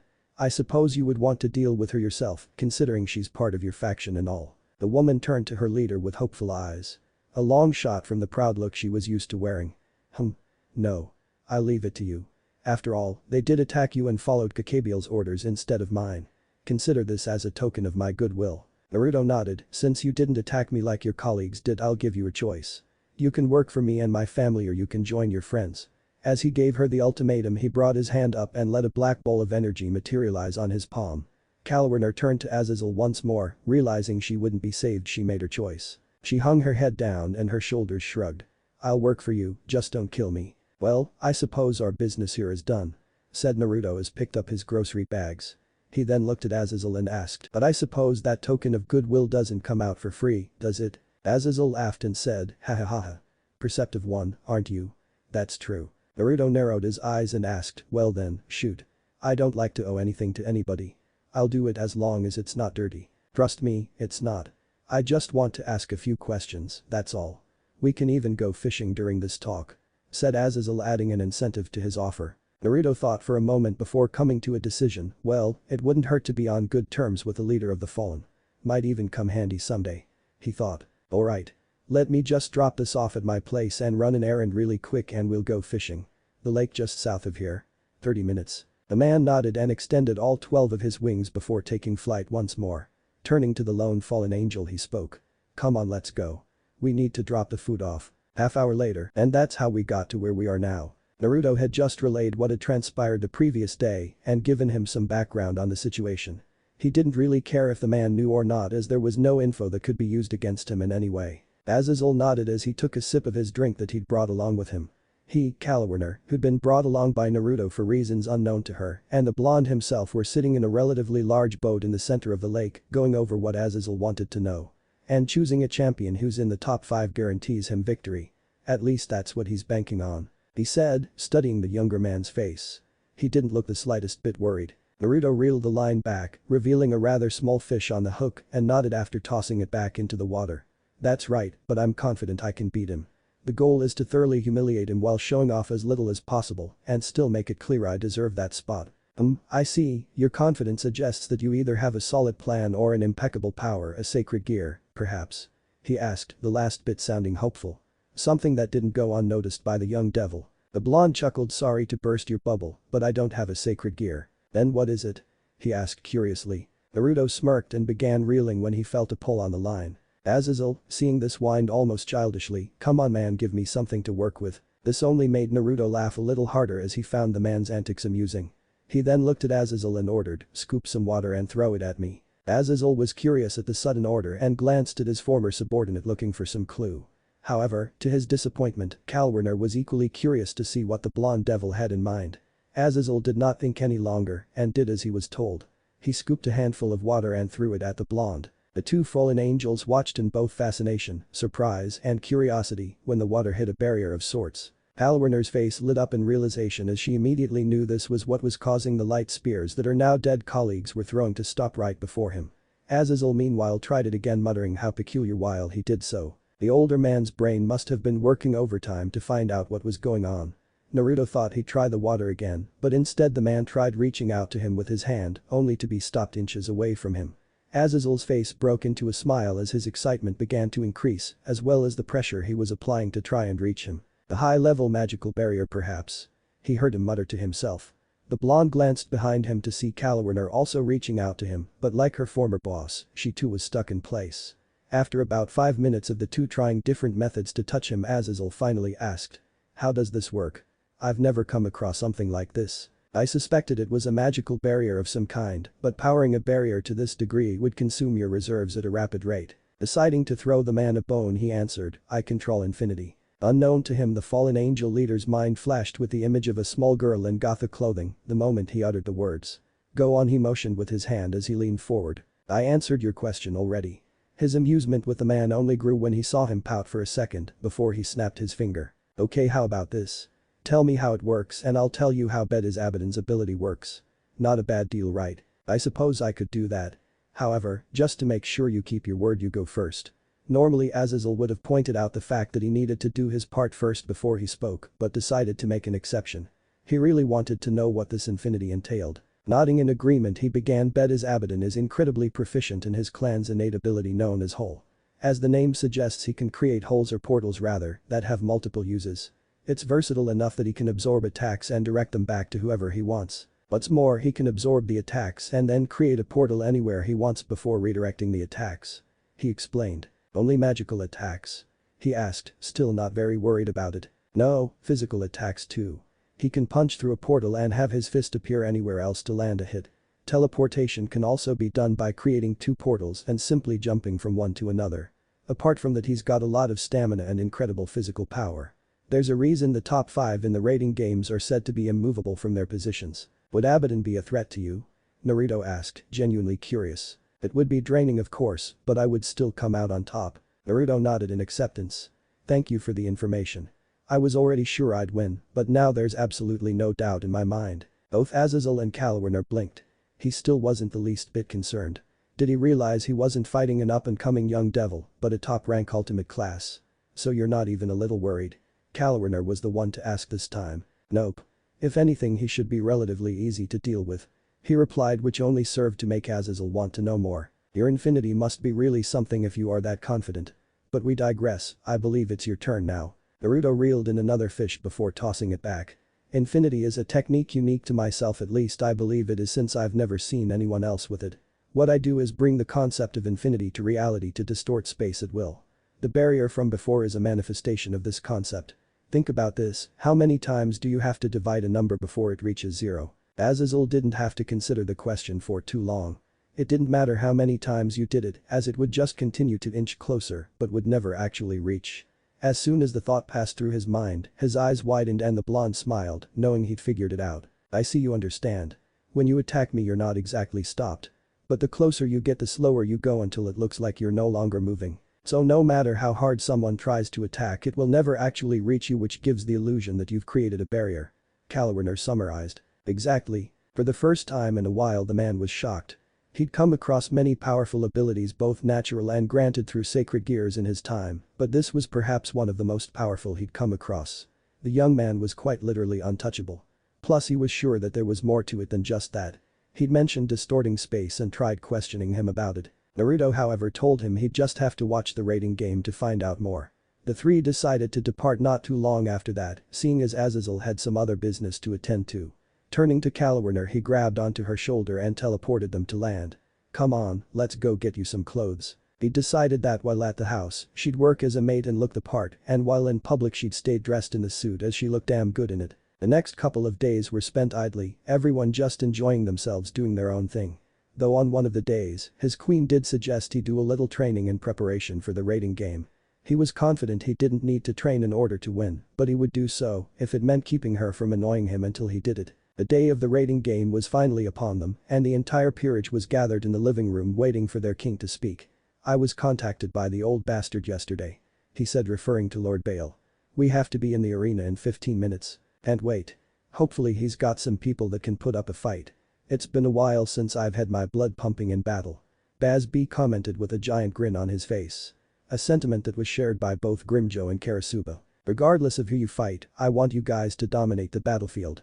Don't show everything in your arsenal, but make it clear that we're stronger. A lot of big names will be watching. Naruto added. Mihik, who was sitting down on the couch sipping on some wine, spoke next. It's a given that the Satans will be watching, but who else? The governor of the fallen angels for one. He seemed really interested in this battle from the way he talked to me before, and I bet that the higher-ups in heaven will be watching as well. The minutes passed by quickly as they spoke among each other until finally it was time to go. The blonde summoned a magical circle beneath them, and in a split second they were gone. When they reappeared at the entrance of the arena, they weren't surprised to see a horde of people surrounding the building. It was actually expected, the third rank competing was something people wouldn't want to miss. I'm willing to bet a large majority, if not everyone present, bet their money on bet, Bisky said as they made their way inside the building. Megumin, who was currently sitting atop one of Gut's shoulders, laughed in amusement.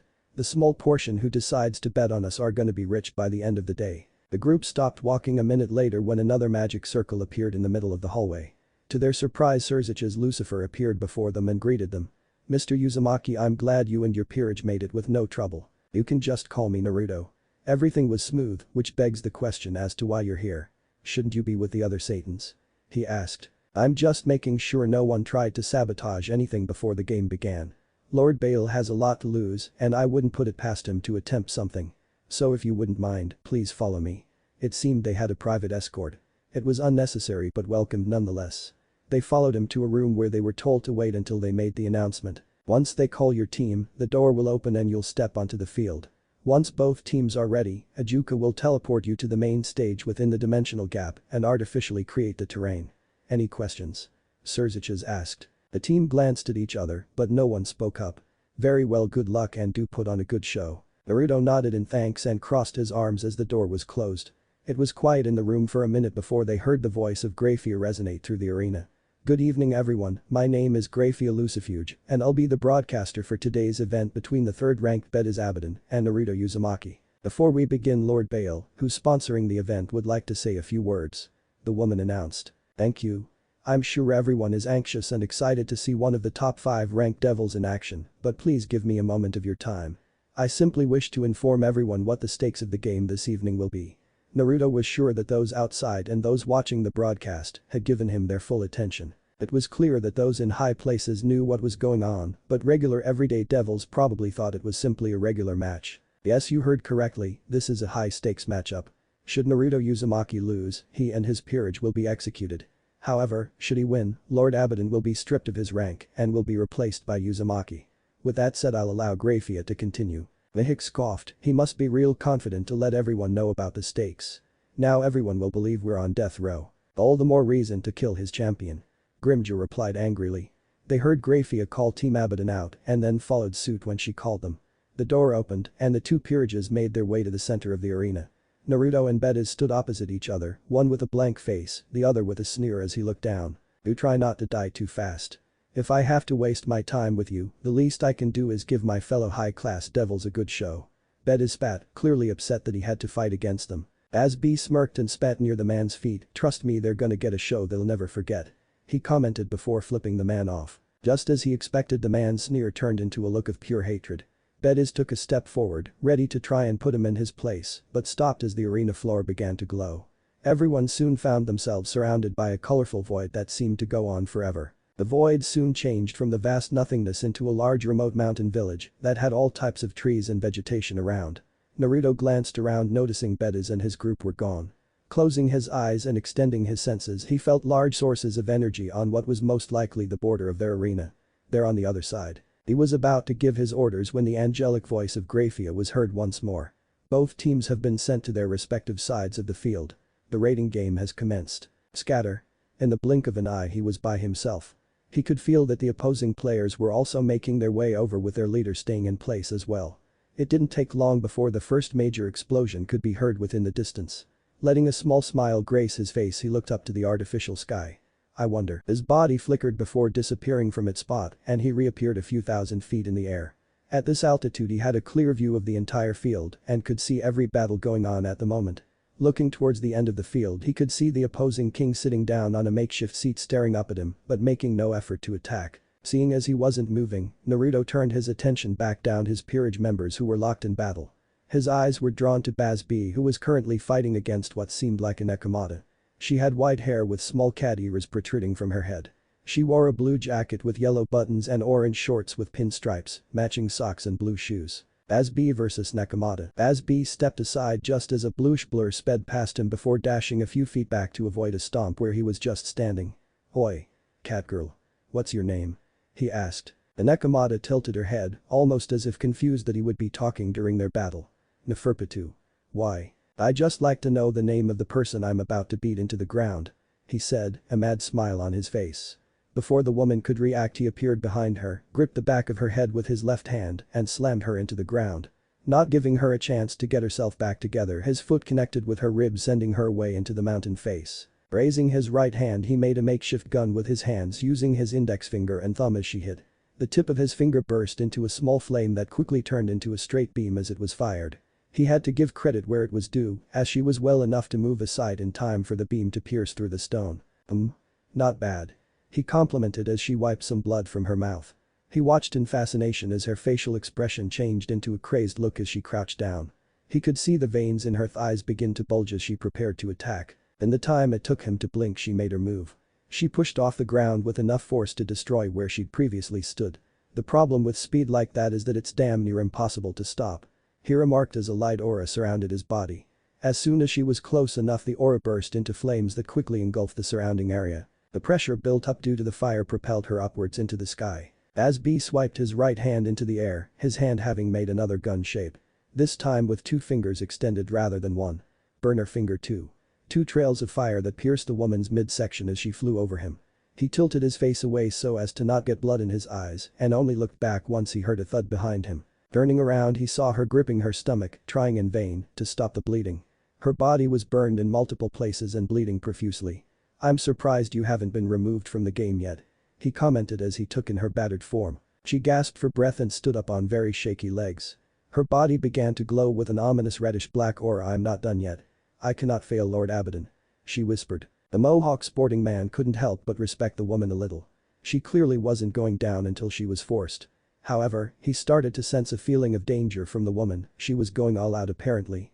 Letting her use a trump card might force him to use more than necessary. He had to end this now. Dashing forward he kicked her in the chin faster than she could react. Before her body went airborne he grabbed her by the leg and slammed her back into the ground. He gripped her head and tossed her into the side of the mountain once more and fired off a burner finger one. The fire once again only pierced stone as her body was engulfed in light and disappeared before the shot could connect.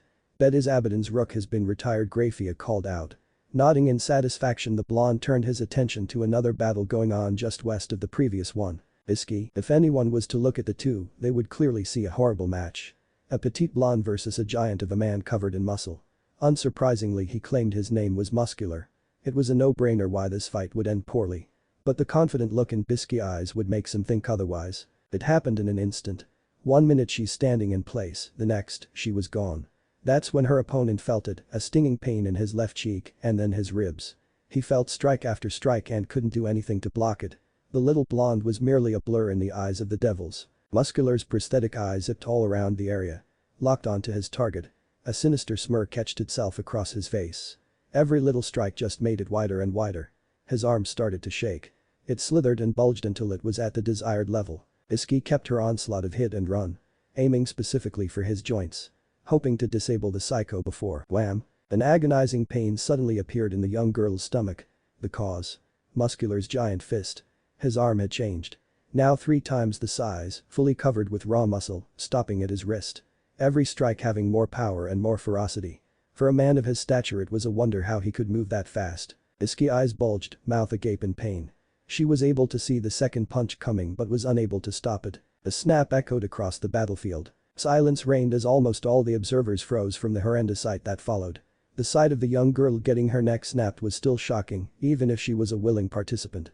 The force of the blow sent her skidding across the ground until the friction forced her to stop. She laid there in a heap, unmoving. Muscular, satisfied with himself, started to walk away. He hadn't even noticed that Graia had never called out whether she had been retired or not. However, that was soon to be resolved as the unmoving heap of flesh started to move. He giggled the little girl, frightening the hearts of the devils watching the broadcast. Muscular stopped dead in his tracks. Body tensing, his remaining eye widened dramatically. Swiftly turning around he spotted Bisky rising to her hands and knees, hunched over as she started to shake. "So you survived that, huh? Not bad. One of my normal punches can usually bury someone 10 feet under and you just took something that had a little more oomph. Not bad at all. I always let people get a hit in." As a tribute, Bisky's body started to tremble. The one small girl started to grow and grow and grow until she eclipsed Muscular's own height. Her body, which was once petite, bulged with outstanding muscle. Muscular blinked and in that minuscule second was sent flying by the strongest blow he's ever felt in his entire life. "Because I can't restrain myself when I turn back to this form." No longer was her voice soft and sweet. It was raw and deep. The blonde man shook his head to get rid of the dots that plagued his vision.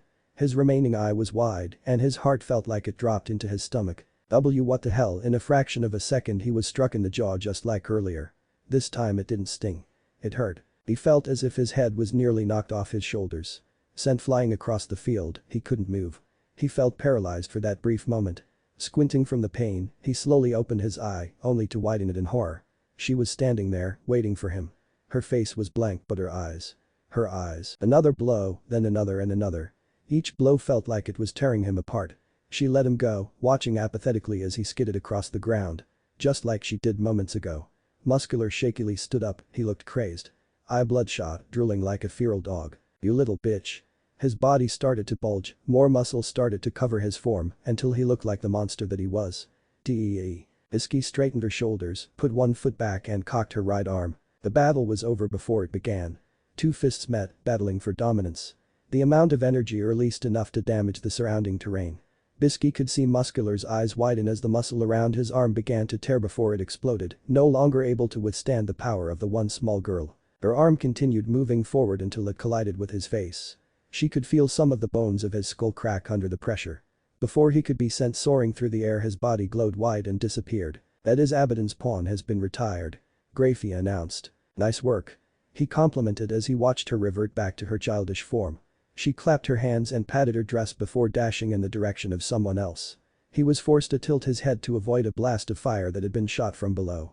Following the trail, he saw who was responsible and watched, eager to see how it would go. Leona looked annoyed. Not necessarily for following her master's orders, but with who she had to fight. Her opponent was an androgynous-looking person with long black hair that was spiked downward and came out of a headband. They wore a sort of crop top as well as a skirt, but sounded masculine. Not only that, it had a weird name. Envy. At least that's what their teammate called it before departing. So it's you and me, huh? If there's one thing she despises in this world, it's weak opponents. TCH. You have a lot of nerve trying to fight me. Can't you see I'm out of your league? However, her opponent didn't respond to her taunts. Leona smirked and looked downright frightening. Maybe you will learn once I've burned you to a crisp. Channeling her magic, an intense heat covered her fist. Ring Eye Envy was interrupted by the fiery fist that was trying to combust their head. She could smell her flesh cooking. Next was a strike to her ribs. Envy screamed in agony as it felt like they were being cooked from the inside out. Leona finished her attack with a devastating uppercut, leaving her opponent to lay flat on her back sizzling. TCH, another damn disappointment. She started to walk away, disappointment still clear, but then she stopped. Envy's name wasn't called. She slowly turned, brow raised in confusion as she studied their prone form. Crack. The ground broke beneath her and a massive green hand swiped at the noblewoman. She was faster, easily dodging each and every attack. You bitch. That hurt. Envy's body seemed to break apart, then put itself back together again. They rose seemingly like a puppet. Her face had a demented look as her skin started to look sickly. Her face had a demented look as her skin started to turn from a sickly pale to an unearthly dark green. I would say you looked better before, but honestly this is an improvement. I'll fucking rip you apart. Leona looked disgusted as her opponent's body started to mutate and morph. She kept growing until she was roughly 20 meters tall. Her true form was hideous. Just looking at it made the noblewoman nauseous. You know what? Go back, the sight of you disgusts me. I'll rip you apart. Then I'll find your pathetic king and kill him slowly. Alright, now you've pissed me off. The noblewoman was completely surrounded by her flames. Slowly she lifted off the ground until she was high for everyone to see. Her flames started to circle around her and grow. To all the onlookers watching the broadcast, it was like staring at the sun. Envy growled, firing off some alchemist magic to try and disrupt whatever her enemy was doing, but no matter how many blasts she fired or how strong they were, it had no effect. Ah, you trash. Just like that, the ball of fire crashed into Envy, lighting her and everything around her in a blaze. The monstrosity of a devil screeched in agony. Ooh. The smoke cleared, revealing a scorched earth with a charred body lying dead center. Envy was now nothing but a burnt crisp, didn't move, couldn't move, even if they wanted to. The only sign they were alive was the slight moving of their lips. Like her fellow Peerage members, her body was enveloped in light before disappearing. That is, Abaddon's pawn has been retired. Leona started to walk away, wondering what was happening with the rest of her Peerage members. Naruto couldn't help but smirk as he watched her walk away. He wanted to watch another battle, but turned his attention back to their leader, who was now standing up. It seemed he knew that at the rate things were going he'd be peerageless in no time. Deciding it was time, he reappeared a few feet away from the nobleman and met his stare. That mountain face behind you. Naruto called out, pointing behind Bediz, who didn't turn. That's where it's going to end for you. Bediz remained silent, which was surprising considering how much he loved the sound of his own voice. Instead he raised his hand, holding his palm out to the blonde, and a magical circle formed. Naruto raised an eyebrow as a green orb was formed which began growing in size before it was shot in his direction. The spectators watched in shock as the blonde didn't move an inch from his place, deciding to take the full brunt of the attack head-on. So much for your threat of ending me. Bediz spat as he stared into the dark cloud generated by the attack. His victory was short-lived, however, when the smoke began to clear and his opponent was still standing in the same spot with not even a scratch on him. Good attack, but not good enough. How about you do yourself a favor? Forfeit and save yourself some of that useless pride. Otherwise, you wouldn't be left with even that when this match is over. Naruto offered as he raised a finger up to eye level. 4 beams of red light spiraled onto the tip of his finger, creating a small marble-sized ball. So? He asked. Similarly to him, Bediz stood in place, not answering the question or putting up any form of defense. Naruto had to stop himself from smirking at the man. His plan was easy enough to figure out. He'd wait until he fired the attack and open up a hole and direct it back to him. If Azazel hadn't told him about it, maybe he'd be caught off guard slightly. Unfortunately he was prepared and he had a counter ready just for this occasion. Red, the orb changed to white and began to glow brighter and brighter before detonating. The moment the attack went off he distorted space around Baale, knowing a portal was coming. Dashing forward he saw the man had actually been forced to dodge as part of his arm was slightly charred. Naruto distorted the space around him to warp himself next to the man and landed a punch on the right side of his face. While he may not be the most powerful in terms of brute strength, he did pack a punch. Baale was knocked back, a bruise formed on his face from the force of the punch. "Damn you," the man seethed as he spit some blood on the ground. He dashed back and revealed his wings before taking to the skies. The man raised his arms and created hundreds of small black orbs before raining them down on the field below. Baale didn't get a chance to see if it worked as his vision went black due to Naruto's hand gripping it. The moment the field was littered with attacks, Naruto had teleported next to the man and began his counter. Willing space to propel him, he plummeted down, taking the man with him. Upon impact he didn't let go however and continued moving forward, creating a small trench using Baale's body. He jumped off right on time to avoid a red blast shot from the man's hand. "I'll give you one last chance. Just from that brief exchange I know you're aware. I'm faster than you and can cancel out your whole ability. Without those you're nothing," Naruto taunted. To once again prove his point he ran forward, dodging all the projectiles the man tried stopping him with. His punch was blocked, but while they were busy exchanging moves, Baale never saw that the space around his left leg began to distort ever so slightly. Naruto made sure to focus his attacks around the face area to block the man's field of vision for a second and sliced. As expected, Baale's eyes widened as his balance was thrown off. The man looked down at his leg, which had been amputated right at the knee.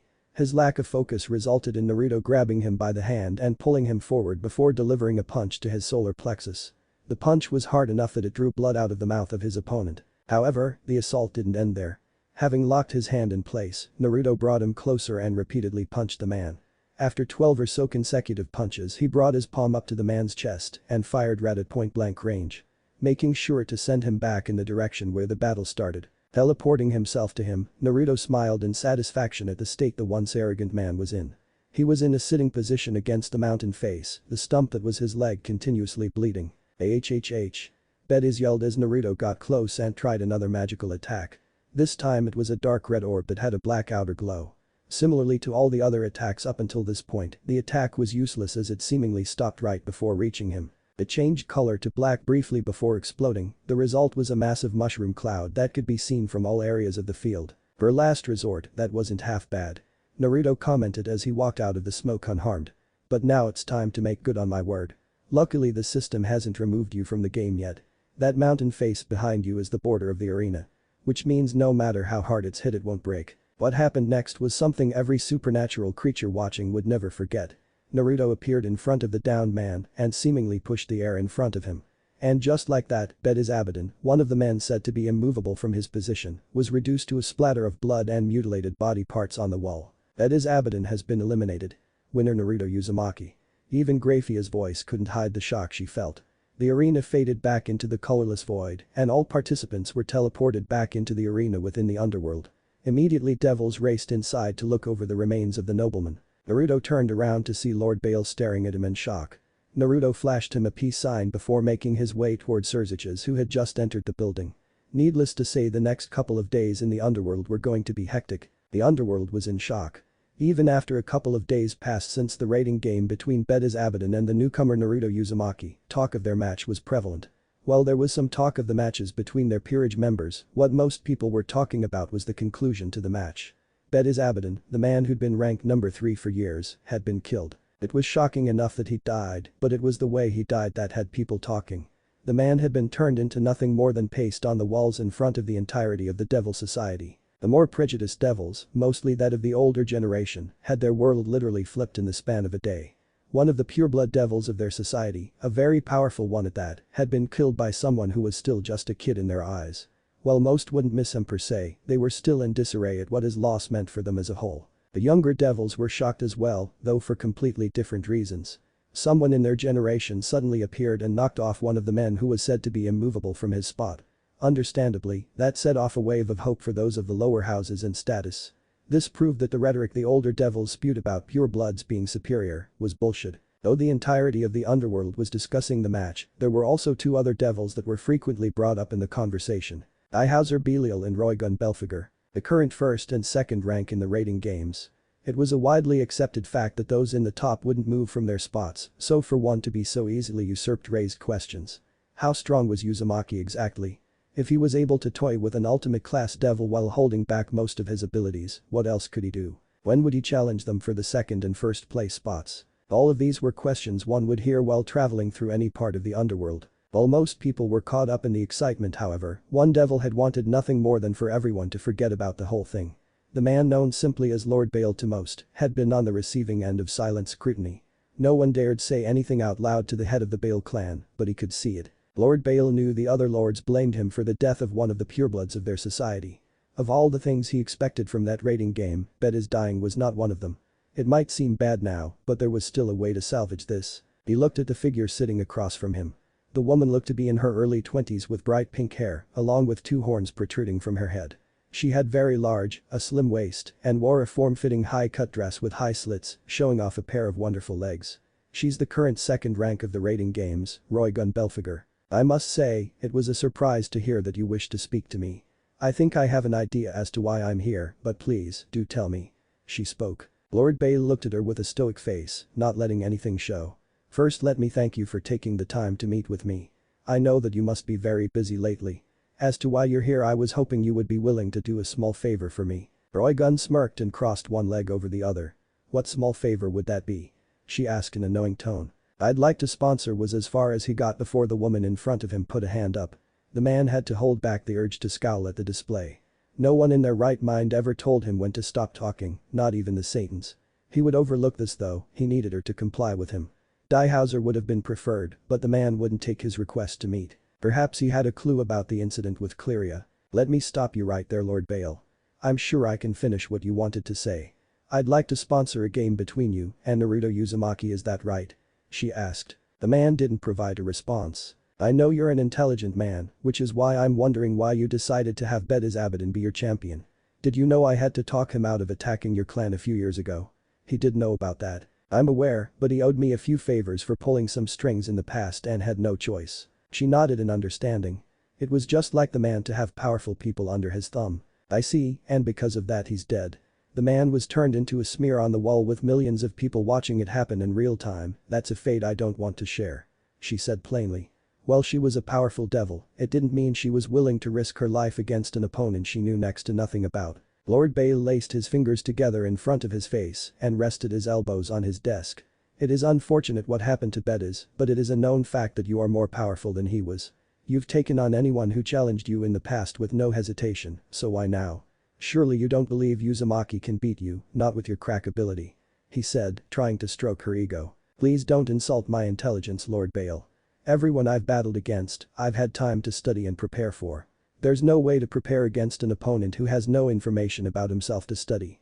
Roygun let a pleased smile appear on her face before she continued. Besides, what little information there is about him is useless. After all, you never spoke about Naruto Baale at all in the past few years. For the first time since their meeting started, Lord Baale let an emotion break through his facade. Surprise followed by suspicion, and finally anger. How do you know about that boy? He asked, flaring his power slightly. A display that did nothing to the beauty sitting before him. I have my sources. She answered happily. Unfortunately, Lord Baale, I have to decline your proposal. You can still try your luck with Diehauser Belial. He might be more willing than I am. After all, he is the reigning champion. Roygun glanced at the clock and patted her dress down. Now if you'll excuse me, I have a meeting to attend to. The Belphegor clan insignia appeared below her and she was gone. Now alone in his office, Lord Baale finally let the scowl he'd been holding back mar his face. Uzumaki, he seethed. Don't think this is over. He took a deep breath to control himself and made his way out of his office. He needed to think. XXXXXXXXXX. While Lord Baale was left to contemplate his next move, Naruto was making his way towards a large lavish room inside the large arena where the rating games took place. After his victory over Bedas, Surziches had told him he would need to attend a meeting between the top 5 since he'd disrupted future matches. The blonde couldn't help but smirk, he was sure old man Baale was punching the air in frustration that his plan didn't go as he expected. Not only did the thought of his former head of house being pissed make him feel good, but he was also excited for the celebration he was going to have with his peerage. They weren't always gathered in the same place, most of the time others were off doing jobs or training. They were going to enjoy themselves while they had the chance. He shook his head of those thoughts when he reached the door he was instructed to find. Not knowing whether he should knock or not, he shrugged and let himself in. The inside of the room was as lavish as the rest of the building. A large elongated table sat in the middle of the room. Since they were in one of the upper floors, the windows had a rather nice view of the streets down below. Naruto's eyes quickly locked onto the 4 devils who were seated already. At one end of the table sat a white-haired man wearing a high-collar red cloak that was open at the front, revealing the man's muscular chest, as well as exposing a necklace with a long red jewel at the end. Dihauser, he thought to himself. The man stared back at him with a blank face, but not one of dismissal. It was almost as if he was sizing him up the same way Naruto was doing to him. Even with his seemingly nonchalant expression, Naruto could tell the man was on a completely different level than Beda's was. His eyes looked to the man's left where a young-looking woman with pink hair that was braided and came down the side and horns on her head sat. He couldn't help but notice she was very pretty, but he didn't let that distract him too long. Like Dihauser, he could sense that she was powerful, more so than Beda's, but not on the white-haired man's level. He was beginning to see why they'd stayed in their positions for so long, if the power gaps between them were this large. He glanced at the empty seat beside her and then looked across the table where 2 other devils sat. Unlike the previous 2, they were looking at him with contempt clear in their eyes. Naruto flashed a peace sign at them and made his way over to the vacant seat next to the woman. She must be the 2nd rank, Roigun Belphegor. The woman turned to him the moment he sat down and smiled kindly at him. "Welcome. Beelzebub-sama should be here momentarily," she said before leaning closer to him, her face a few inches away from his. "You're cuter up close." "Very nice," she purred. Naruto raised an eyebrow. This was not what he was expecting from one of his targets. "Oi Uzumaki," yelled one of the devils sitting across from him. Naruto turned to them with an unimpressed look on his face. "What is it?" Naruto asked, irritated. The one who spoke didn't get a chance to continue to spout off as the door opened once again, revealing a tall green-haired man with a gray shirt under a green jacket with yellow and black accents, along with a purple ascot around his neck. The 2 devils immediately sat straighter and tried to look as nonchalant as possible. It was a pathetic display in his opinion. He glanced over at the 1st and 2nd ranked competitors and saw that they were as relaxed as could be. "Thank you all for being here on time." Beelzebub began taking a seat at the opposite end of the table. "It's strange seeing you all here since we haven't gathered in so many years, but it's also exciting in a sense," he said, taking a look towards the new arrival. "Uzumaki. Allow me to welcome you to the top 5 of the rating games. I'm sure you know already, but let me introduce you," he said, motioning his hand forward. "1st rank, the Emperor Dihauser Belial. 2nd rank, Roigun Belphegor. 4th rank, Adamas Apollyon, and finally 5th rank Virgil Barbados." Naruto waved at Dihauser and Roigun cheerfully, but made sure to mockingly wave at the last 2. "Yo. Nice to meet you guys," Naruto said, briefly standing up. Beelzebub nodded at him and spoke again. "The reason we're having this meeting is to discuss how your usurpation of the former 3rd rank affects the matches that had been previously scheduled." He placed a small device on the table which lit up, displaying a screen in the air for them to see. The screen showed their names, as well as dates next to another team name. "Excuse me, Beelzebub-sama," Adamas interjected. "If he's only disrupted the matches that Bedas was supposed to participate in, why exactly are we here?" he asked, shooting a dirty look towards the blonde. "That's because now that a new devil has taken his place, schedules have changed. The matches were planned with both parties' schedules in mind. Now that he's here, some matches might need to be rescheduled, which means some of yours might as well," he explained calmly. The next hour or so was spent between the 6 of them rescheduling future matches. For the most part he was put up against clans such as the Amos, Person, Glaciolabolas, Bareth, and Fornius. All minor competitors in his eyes, while they may be powerful against some lower middle-class devils, to him they wouldn't be much trouble. He did notice however that none of them were matched up against each other. He and Adamas Apollyon were the only ones facing members of the top 10. Apollyon would be facing the 7th ranked Rudiger Rosenkreutz, while Naruto would be battling against Ruvel Phoenix, who was ranked 8. While he didn't mind facing someone ranked in the top 10, Ruvel wasn't who he was after. Naruto glanced at everyone else and saw that, for the most part, they seemed to be content with the matches and their time slots. "Well, that's about it," Beelzebub announced happily. "Does anyone have any changes they'd like to make before they're official?" he asked. The blonde could tell that the 2 devils beneath him wanted to say something, but seemed to be losing their nerve now that one of the Satans was in the room. "Pathetic really. If you don't mind, I have some things I'd like to say," Naruto commented as he stood up. The green-haired Satan sat down in his seat and turned off the device before nodding at him to go ahead. The blonde smiled mischievously and stood up before proceeding to walk around the room slowly for dramatic effect. I just want to start by saying that even though I'm not facing you guys, know that I'm coming for you. He said looking at the players on the table. Don't go getting a big head, Uzumaki. Virgil shot back angrily. Bet has got what was coming to him for being arrogant, but don't think it'll be the same for us. Naruto stared at him completely unimpressed with the man. Oh, I'm sorry, I should have clarified. I wasn't talking to you guys. He said pointing at both Virgil and Adamas before moving his finger over to the other two devils. I was talking to them. Roigun stared back at him with her head resting on a fist and one leg sensually crossed over the other. She had a challenging smile on her face when she heard his declaration. Daihauser meanwhile hadn't changed facial expression throughout the entire meeting. His answers were straight and to the point anytime he was asked anything and hardly said a word otherwise. Not even Beelzebub could stop himself from slightly smirking at the exchange. Now he could see why Surziches found the boy interesting. No devil in their right mind would casually dismiss devils of their caliber, so to see it happening was an interesting experience. Make no mistake about it, I have every intention to challenge you for your ranks in the near future. Also, Beelzebub. Naruto called out. The green-haired Satan raised an eyebrow at the young devil. Everyone here has been in their position for a long time, right? Which means they would most likely have very old evil P sets, correct? Beelzebub's eyes widened, as did everyone else's at the question. That's correct. Everyone here was given sets that are no longer in use by devils in the underworld. Naruto nodded in satisfaction and created a small magical circle in his palm. I see. He turned back to the devils. Just to give you guys something to think about, I made it here without using this. He said, placing a small red king piece on the table in front of them. Even the ever-stoic Daihauser now looked at him with some surprise. He glanced at the piece and then back at the blonde with a look of approval. Unknown to Naruto, he'd actually earned some respect in the older devil's eyes. How many of you here can say the same? Naruto asked, any trace of his playful persona now gone.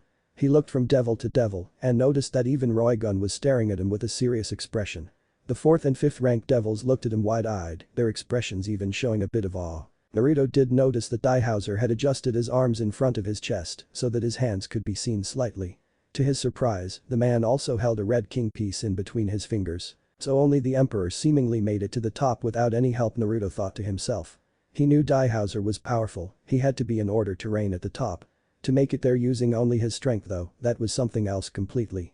If the gap between him and Roigun was that large without the piece, Naruto wondered how large it would be with it. Just like Daihauser, Naruto's respect for the man went up immensely. Beelzebub stood up as Naruto made his chess piece disappear and chuckled to himself softly. This day is certainly full of surprises. You wouldn't mind meeting me in a few days to discuss the king piece, would you? Naruto shook his head. Excellent. Now then, I look forward to seeing you all compete. Uzumaki, you've challenged two very powerful people today, the underworld will watch your career with great interest. The man disappeared via his magic circle, leaving the top 5 to themselves. Well, that was intense. Roigun said, her cheerful persona back on display as she looked at the blonde. If you want a match, I'm sure we can set something up. She said as she slid up next to him, running the back of her index finger down his cheek. Maybe we can discuss something over dinner sometime. DSK. I'm out of here. Virgil spat, a sentiment that was mirrored by Adamas as both of them disappeared from the room. Daihauser stood up and created a magic circle underneath him as well. I'm sure I'll be seeing you very soon, Uzumaki. He said before disappearing. Now alone, the two devils stayed silent for a few moments before the woman broke the silence. So dinner. Naruto smirked, he liked this woman. In the end he agreed to get in contact with her to discuss a potential raiding game between the two. Having finished their business, the last two devils vacated the premises. XXXXXXXXX. Naruto reappeared in the master bedroom of the compound he owned in Kuo and threw himself on the bed, landing on his back. He closed his eyes and extended his senses around the entire place. Only 3 people are here right now. He glanced at the clock he had sitting atop a small drawer next to his bed and saw it was only about 4 p.m. The small party they were throwing to celebrate their victory over Betas was Megumin's idea, but it quickly caught traction and they agreed to do it today at 5. They're probably out buying everything. He thought to himself as he put his arms behind his head. His eyes quickly darted to his door, which began opening a second later. Haribo walked in and placed 3 bags on the ground at the foot of the bed. She must have just gotten back, he realized as he took in her clothing. Rather than her usual white uniform she had on black skin-tight pants, along with a white tank top and black shoes. She stretched and bent over to undo her laces and kick her shoes off. The blonde couldn't help but appreciate her wonderful ass, even if it was still covered. Everyone is out buying stuff for the party, she said, confirming his earlier thoughts. How did the meeting go? She asked as she began wiggling herself out of her pants. Naruto took a second to respond, eyes still mesmerized by the sight in front of him. It wasn't the first time he'd seen her undress, but it still captivated him the same every time. About as expected. He replied, admiring her black lacy panties. I let both Daihauser and Roigun know I plan to challenge them soon. It turns out Daihauser is most likely the only one in the top 5 aside from me who isn't boosting his power with a king piece. Arable made her way onto the bed, crawling towards him as he spoke. You're sure? She asked as she hovered over him. Yup. He summoned it discreetly enough to let me see it. Other than that, I have a meeting with Beelzebub to discuss it in the future. I'm free the rest of the day. He said as his hands reached up to gently rub her sides up and down. That's good. We have an hour before everyone returns. Maybe we can start our celebration early.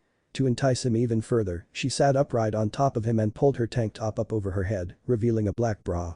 The woman quickly reached behind her and undid the straps, allowing the bra to fall and revealing her to her king. Naruto's eyes were naturally drawn to them.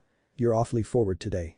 He teased, taking one of her in between his fingers. I don't have Kagaya here to hog you, so I'm taking advantage of this moment. I have an hour with you to myself. She had to bite her lip when he started playfully pulling on her nipple he was playing with. Well, who am I to deny you? He sat up, pressing his chest against hers, and rested his hands on her hips while she threw her arms around his neck.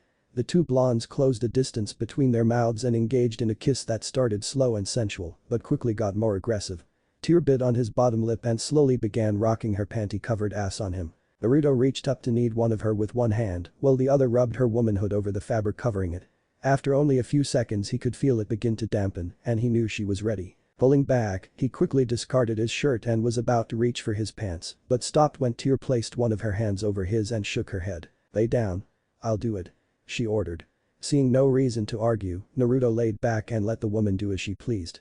Tear once again hovered over him and began kissing his neck, making her way down his chest and stomach until she reached his waist. Her small hands made quick work on the button on his pants and unzipped them. To help her out slightly, he raised himself up so that she could pull his pants down with ease. She looked up at him with a look no porn star could dream to match and pulled down his boxers, letting his cock free. There we go. She purred. Just looking at her was enough to make it begin to rise up in excitement. Tear wasted no time and took his member into her mouth, keeping only the tip in at first before beginning to take more. Naruto reached forward and moved some stray hair out of the woman's beautiful face so he could see her better. She locked eyes with him and slowly began to take more of him into her mouth. The blonde could feel her tongue gliding across him as she inched closer to his pelvis. Just before her nose could touch his body, he felt himself touch the back of her throat and she stopped. Tear coughed and pulled back, her eyes slightly watery from partially choking. She looked up at him, her hands still stroking up and down, and took him in again. This was one of the reasons Naruto loved Tear, she was committed. If she wanted to do something, she'd try again and again until she did it. The woman hummed lightly this time and took him deeper and deeper until finally, she was able to take him in completely. Naruto's cock was enveloped in wet warmth that almost made him blow his wad right then and there. Grabbing her by the hair, he gently pulled back, taking great pleasure in her tongue still trailing him as he did so. What's wrong? She asked, taking deep breaths. She was breathing heavily and had even reached into her panties to stimulate herself sometime during her blowjob. Nothing, that was amazing, but it's time to have some real fun. He replied. The woman smirked at him and stood over him before slowly pulling her panties down. From his position he was able to see she was nice and wet. Some of her wetness had even clung to the panties as she pulled down, connecting to her womanhood with a small strand. She tossed the wet panties off to the side and squatted down until the head of his cock was brushing up against her entrance. Naruto enjoyed the feeling of his head rubbing back and forth against her lips as she teased herself. Oh, how he wanted to grab her by the hips and impale her, but he'd let her have her fun. Finally, after a bit of teasing, she slowly began to sink down on him. Naruto let out a small hum of pleasure as he felt her walls tighten up around him as he sheathed himself inside her. Likewise, Tear let out a sensual moan as she could feel herself being stretched by her king. Fuck, you're nice and tight, Naruto complimented, now taking hold of her hips. Tear smiled as she began to bounce up and down on him and placed her hands on his chest for support. Naruto smirked to himself as the tan beauty currently impaling herself on him closed her eyes and bit her lip to try and keep her moans down. It didn't do much good as he was hitting her sweet spot, which would make her raise her voice. He reached around behind her and smacked each cheek as she came down. The tightening of her walls after each smack was not missed.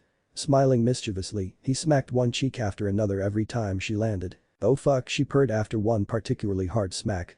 Naruto, I'm gonna. She didn't finish her sentence, instead speeding up her motions like she was in distress. He saw the glazed look in her eyes as she tried to speed up her orgasm. Part of him wanted to chuckle at her desperation and delay it, but he stopped himself. He could feel his own release coming, and he wanted to have her seeing stars. He rolled them over so she was laying on her back and grabbed one of her legs. Throwing it over his shoulder, he turned her slightly so she was on her side, allowing him to pump deeper into her. Tear tightened up as much as she could and gripped the bed sheets as hard as she could. Seeing this, Naruto drilled into her with as much ferocity as he could muster. He was glad almost no one was home, as the sound of the headboard hitting the wall would easily give away what they were doing.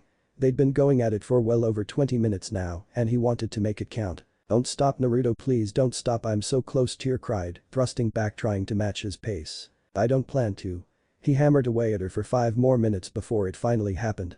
Tear began to convulse slightly, her mouth opening into a silent scream as her orgasm finally hit. While she was experiencing nirvana, Naruto made sure to keep his pace to add to the pleasure she was feeling. Like Tear, his release finally hit as well, just as hers was dying down. Thrusting in as far as he could go, he emptied himself. The feeling of filling up a beautiful woman like Tear never failed to leave him with a heightened sense of accomplishment. He stayed buried inside of her for a minute or two, filling her to the brim with his seed. He could feel Tear's womanhood pulsing as if trying to milk every last drop from him. He briefly wondered how he didn't have a kid yet with how often he came inside both Tear and Kaguya, but didn't dwell on it for too long. This was about Tear and making sure she was well taken care of. Finally his release came to an end and he pulled himself out of her. Inch by inch he removed himself, having to fight against her walls who were adamant that he stayed buried there. Her was still convulsing slightly once he was out, opening and closing slightly, no doubt still sensitive from her orgasm. Like she'd done earlier, he made his way over until he was on top of her. Well? How are you feeling? He asked. Tear slowly turned her head to him and brought his head down for a kiss. Their two lips mushed together slowly for a second before parting. Amazing. She replied tiredly but with a smile on her face. Naruto really wished she would smile more instead of always having her serious demeanor on display. Well, I hope you aren't spent because we still have plenty of time. He shot back lightly, nibbling on her neck. Her eyes widened slightly as she was turned around to lay on her stomach. Wait, I'm still sensitive, she moaned as she felt him enter her again. Naruto took it slow this time, letting her take a moment to prepare herself for another pounding. Sorry, Tear, but you're just too beautiful for me to only have you once. He said, leaning down to plant some kisses on her lower back. The woman looked back and even though he could tell she was clearly tired, she sent him a challenging smirk. Fine. Show me how beautiful you think I am. For the remainder of their time, Tear experienced 4 more mind-blowing orgasms as well as 1 facial. After Naruto blew his last load inside her again, he pulled out and watched as the woman let herself fall on her back on the bed with her eyes closed. I'll join you guys in a bit, she groaned, but the smile on her face didn't disappear. I won't be able to walk right now, she said in amusement. Naruto smiled and planted a kiss on her forehead before heading to the shower. He could sense most everyone out back and wanted to enjoy some of the food he could smell cooking. 20 minutes later he joined the festivities dressed in regular black jeans and a gray button-up shirt. Yo. He greeted as he took a plate and served himself some of the food that Bazz had cooked up. About damn time you joined us. Grimjo replied with a mad smirk on his face. I was busy. He shot back. Tsunade, who had just served Megumin seconds, glared at him. I'm sure you were, you're lucky the 2 kids came straight out here so they didn't have to hear you and Tear fucking like rabbits. I swear you kids don't, she grumbled as she walked away. Maybe they'd gotten a little carried away. He made a mental note to buy her something nice to have her overlook this. He'd forgotten how she'd basically taken on the mother role for Mob and Megumin, seeing as they were young and impressionable. She'd said on more than one occasion that she didn't want them picking up bad habits from Grimjo and Bazz. An hour into their little celebration, Tear decided to finally join them. She had her usual stoic look on her face again, but he was sure everyone could tell she had a slight limp in her step. As they enjoyed their food and were talking about the match or anything else that came up, almost everyone sensed a powerful presence show up at the front door. You expecting anyone? Leona asked curiously. It's Azazel-sama. Calwerner responded as she took a bite from her food. Since she'd picked to work for Naruto, she'd been given the role of a maid while at the compound and thus wore a traditional black and white maid outfit. Fortunately for her, none of them mistreated her and she actually found herself getting along with most people in the house. She hoped he'd be here to get her back but instantly shot that down. If he'd wanted her he wouldn't have agreed to let her new boss decide what happened to her. Naruto stood up and made his way into the house, only to return a moment later with the Governor General of the Fallen Angels in tow. Set him up with some food. Calwerner, get the man a drink. He ordered. Azazel smiled as the food was given to him and thanked everyone for allowing him to join in on their festivities. Delicious, he complimented the food.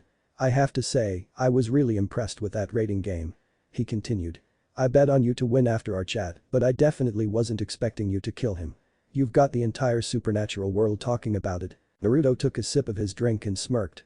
I did tell you I was confident, didn't I? The fallen angel leader nodded and took a sip of his drink. You did, I just wasn't expecting you to off a member of the top 5. I don't think anyone was. You guys shut him and his peerage down and made it look easy. That managed to get some smug looks from some of the members in the peerage. I'm glad you enjoyed yourself. Now I do have to ask, why are you here? The blonde wondered. Azazel immediately took on his serious face and put his food and drink down. As you know, rating games between big names can be watched by all sorts of supernatural species, not just devils. Naruto nodded. I have no doubt that the devils, angels, fallen angels, and even other factions know about your power now. Some of them will most likely seek you out to have you join them, and not all of them will take no for an answer. You're referring to the Cows Brigade? Naruto asked. If Azazel was surprised, he didn't show it.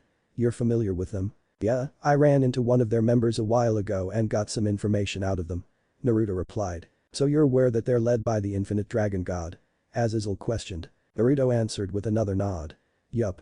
So is that what you came for? To warn us about her? Partially. I'm here to propose an alliance between you and the fallen angels.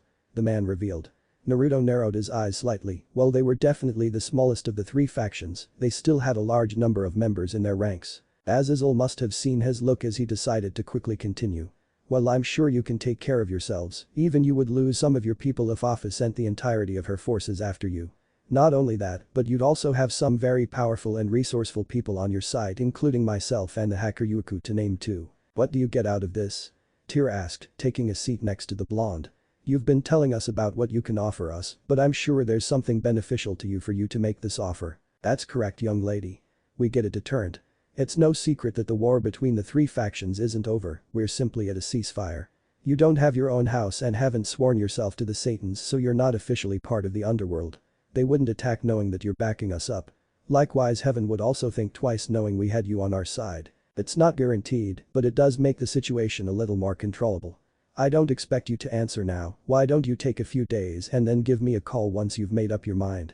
He said as he stood up and handed the blonde king a business card. Naruto looked over the card and saw magical runes etched into the card. I'll discuss it with my peerage and give you a call by tomorrow. If that's all, you're free to stay, there's plenty of food to go around. Naruto replied with his carefree persona back in place. Azazel smiled but shook his head. As fun as that sounds, I really must be heading back. If Shemhazai finds out I was just hanging out, he'll be pissed. Again, thank you for the food and I'll be expecting your call. The man's black wings sprouted from his back and he took to the skies. Naruto's eyes followed the man until he disappeared into the horizon and turned his attention back to the business card. He had to think about this. Tension. Unease. Unrest. Concern. All of these words would accurately fit the mood of the lavish office deep within the Baale clan's estate. Seated around a small conference table were 4 lords of the underworld, 3 of the 4 listening as Lord Vapula said his piece. Seated silently while waiting for the man to finish were the clan heads of the Belphegor clan, the Baale clan, and finally the Abaddon clan. The last of which still had an angry scowl on his face. Even though it had been a few days since the raiding game that had seen the demise of Bedes, it was still one of the hottest topics in the underworld. The Abaddon clan's reputation had taken a severe blow as a consequence of their typical boasting of the former 3rd-ranked member of the raiding games. Since he'd been killed, all sorts of whispers had gone around. Some clans felt like they'd gotten what they deserved, while others, such as the ones whose heads were seated in the room, saw the severity of what had happened. Which leads us here. He concluded, slamming his fist on the wooden table. What do we do now? The 4 Satans will not do anything about Bedes's death, since it was technically a clan affair that every party involved agreed to. After the declaration, everyone looked towards Lord Baale, who rested his elbows on the table with his hands laced together. His eyes closed in silent contemplation as the other 3 lords discussed. Even without opening his eyes, he could feel their judging gaze on him. Although it wasn't unwarranted by any means. He was old and mature enough to recognize the consequences of falling out against one of his own. The fact that this meeting was happening was undeniable proof of that. All around the underworld, similar meetings like this one had become a common occurrence. The shift in power that had happened seemingly overnight was the main agenda of most meetings. Naruto had quite literally appeared out of thin air after not having been seen for years and did what most believed to be impossible. It was highly unlikely for certain devils to be removed from their positions, so for someone to show up and shake things up the way he did was a cause for alarm for many of the older devils. Lord Abaddon was the first to rally the elder devils to try to do something. Having had his hands deep within the corruption of the raiding games, he'd taken the largest loss out of everyone in the room. Lord Belphegor was easy to gain an audience with, as one of his own was currently sitting in the number 2 position. It wasn't a stretch to believe that she would be next, and they were right. Lord Baale was there because this was primarily his fault, though no one knew for sure if this would have happened regardless of his personal affairs. Who was to say Uzumaki wouldn't simply challenge Roigun or Daihauser instead? Lord Vapula, while not being one of the most influential devils, was well connected and even offered his residence for the meeting. His primary concern was how much his already shaky influence and prestige would change if the boy continued making waves the way he has. The Baale clan was already low rank compared to the others sharing the room with him, and if they went down any further, he could kiss his future goodbye. They'd begun by trying to be granted an audience with the Satans over the current state of affairs, which was just political talk for Bediz's death, but were only met with silence. Despite their best efforts, nothing would be done due to the nature of the games, and agreement struck beforehand. The massive influence they had together amounted little to nothing in this situation. Everything was already set in stone. We'll have to take things into our own hands. Lord Abaddon responded with an impressive amount of self-control. The lords weren't sure if he was more upset with the former member of the Baale clan or with the head of said clan. Lord Baale opened his eyes and rolled them discreetly. None of them had seen combat in decades, and any power they currently wielded was through their positions and influence alone. Bediz was physically stronger than everyone in the room and was killed with little issue. What could they possibly do? What do you propose we do then? He asked, giving the man his full attention. Without missing a beat, he responded. What we've always done. Manipulate the raiding games. Lord Belphegor shook his head. I briefly contemplated the idea but it won't work. Uzumaki and his peerage showed how strong they are both individually and together. He won't lose any of the matches they have coming up. His opponents are too weak to be of any use. Abaddon frowned and leaned back in his chair, crossing his arms as he did so. We're not focusing on the weaklings. He spat. I don't know when, but soon he'll set his sights on Roigun and Daihauser, and when that happens we'll act. It will have to be with Roigun. Lord Baale commented. Daihauser is untouchable and has expressed clear disdain for the politics of the raiding games. If we attempt to interfere with his matches it'll only set us back. Everyone turned to Lord Belphegor who now seemed to be lost in thought. Lord Belphegor. One of the men called out. Your input if you would. The man sighed. A few days ago Roigun informed me that she had invited Uzumaki over for dinner to discuss a potential raiding game between the two. The lords were surprised, they'd expected this move, but not this fast. You must stall the meeting. Lord Baale remarked, his mind already going over multiple different scenarios. Stall or convince her to set the date for the raiding game at a time when we're ready to act. I don't think they'll allow him to challenge her for the position so soon. We'll still have time to plan this out carefully. Lord Vapula. Lord Belphegor ran a hand down his face and sighed in exasperation before standing up. We should reconvene again in a month's time. They have yet to set an actual date to sit down and discuss the details of the game. I'll do what I can in the meantime. Everyone nodded and soon the room was vacant minus the owner of the estate. Lord Vapula's exhaled shakily and prepared himself a drink of the strongest stuff he had available. Chugging it down he slammed the glass on the table and swiped a hand across his mouth. This is all Baale's fault. He muttered angrily to himself. He began pacing around the office, his mind racing with ways that he could benefit from the events that had taken place. Suddenly, he stopped as an idea came to him. I need to meet with him. If all goes south I can at least save myself. Having made his mind up, he left his office and began plotting how he could meet with the newest powerhouse without tipping anyone off. XXXXXXXXXX. Are you sure it's a good idea to have a meeting with Azazel by yourself? Graia sat at the dinner table looking over at Naruto while trying to fix Megumin's posture. She then picked up her spoon and started to eat what was on the table as she continued. Azazel isn't one to be arrogant like Bediz. He may appear a fool, but trust me, he's far from being one. I appreciate the concern, but I'll be fine. He reassured her. He has no reason to be hostile to us yet. Even if he did, he will not act on it. The man's a scientist and knows there are too many unknown variables pertaining to us for him to try something.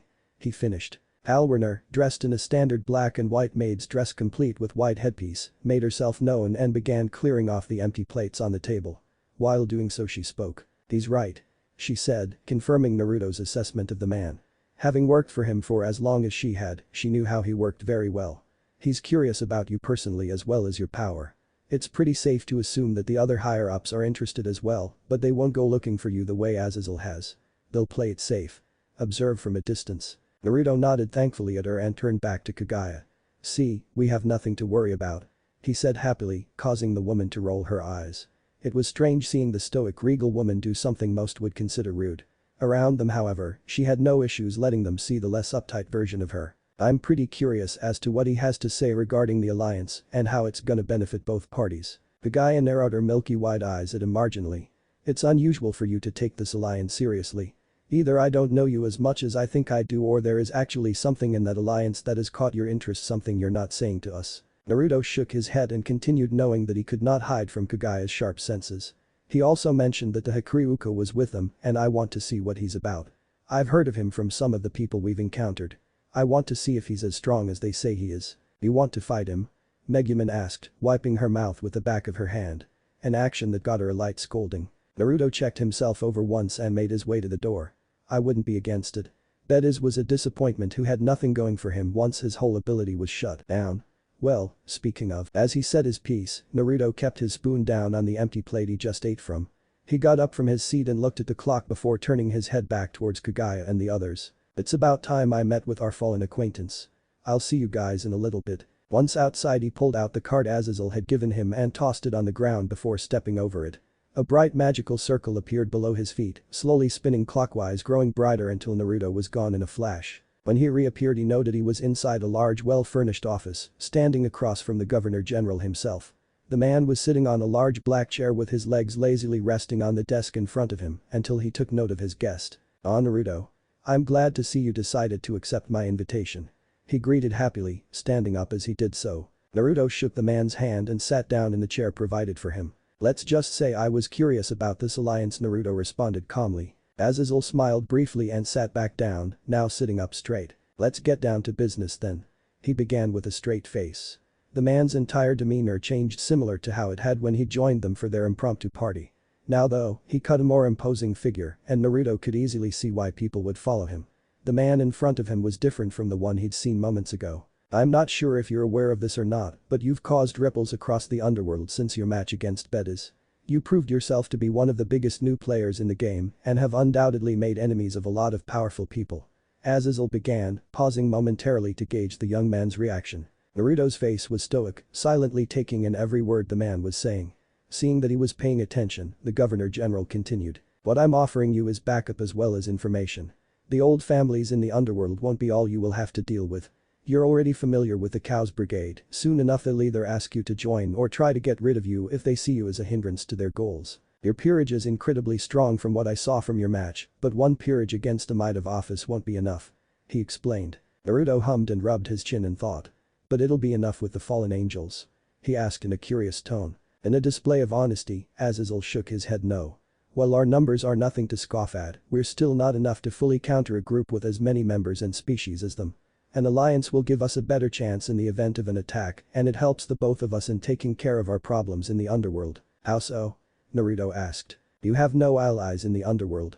For all intents and purposes, your clan doesn't exist and I can think of at least 3 different families likely to be plotting against you already," he said, pausing to take a sip of his drink. "Should it be known that you have connections with the fallen angels, they would think twice before acting, as going against you would mean that they are going against us as well. Which would violate the terms of the ceasefire that's currently in place between the 3 major factions." Naruto finished. Azazel nodded. "Exactly. On the other side, I gain a powerful ally. If any devils decide to attack us, they'd also have to know that they would be going against you. The devils already know who they are dealing with, or to be more clear, they do not know who they are dealing with in your case. If they had thought twice before, with you on our side, they would think 3 times over before they dare make a move on my people." Naruto could understand where Azazel was going with this. He definitely knew of some families that would do whatever it took to increase their own status. His former clan being one of them. Although there were still a few hiccups to what he said. "No matter how I look at this, I can only see this alliance being more favorable to myself than it is for you." Azazel raised his eyebrow at Naruto. "How so?" the fallen governor asked with his curiosity being made known. "I admit there are families in the underworld that would not hesitate to risk the balance just to increase their status, my former clan being one of the mentioned. However, they would not be brazen enough to openly declare war on the fallen, definitely not with the Satans around. Naruto stared at Azazel as he continued on with his piece. As you said, you gain a powerful ally. But at what cost? The aforementioned families are hostile with me, yes, but they are neutral with you, and if the Cows Brigade is as powerful as you state them to be, then my assistance would hardly bring much to your table. In fact, you would be better off allying yourself with my enemies. Azazel grinned at what he had said before he started laughing out loud, much to Naruto's confusion. If I had liked you before, then I like you even more now, Naruto Uzumaki. As you have said, you bring a lot of trouble to me and hardly could contribute anything at all if I may put it in a crude manner. And you're right, I would find more strength and influence in offering my allegiance to the other families. The fallen governor's gaze then changed to that one of seriousness. However, you put more on my table than you think, trust me.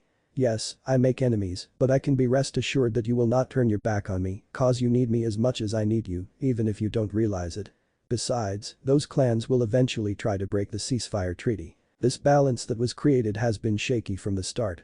Only through a true alliance between fallen angels and devils can that be solved. Starting with you. Naruto looked at him curiously. So that is your end goal then? To have an alliance between the angels, devils and fallen alike? He asked. It's not bad, isn't it? We gain more together than we do as enemies. Azazel replied. And what if I choose to join the Cows Brigade instead?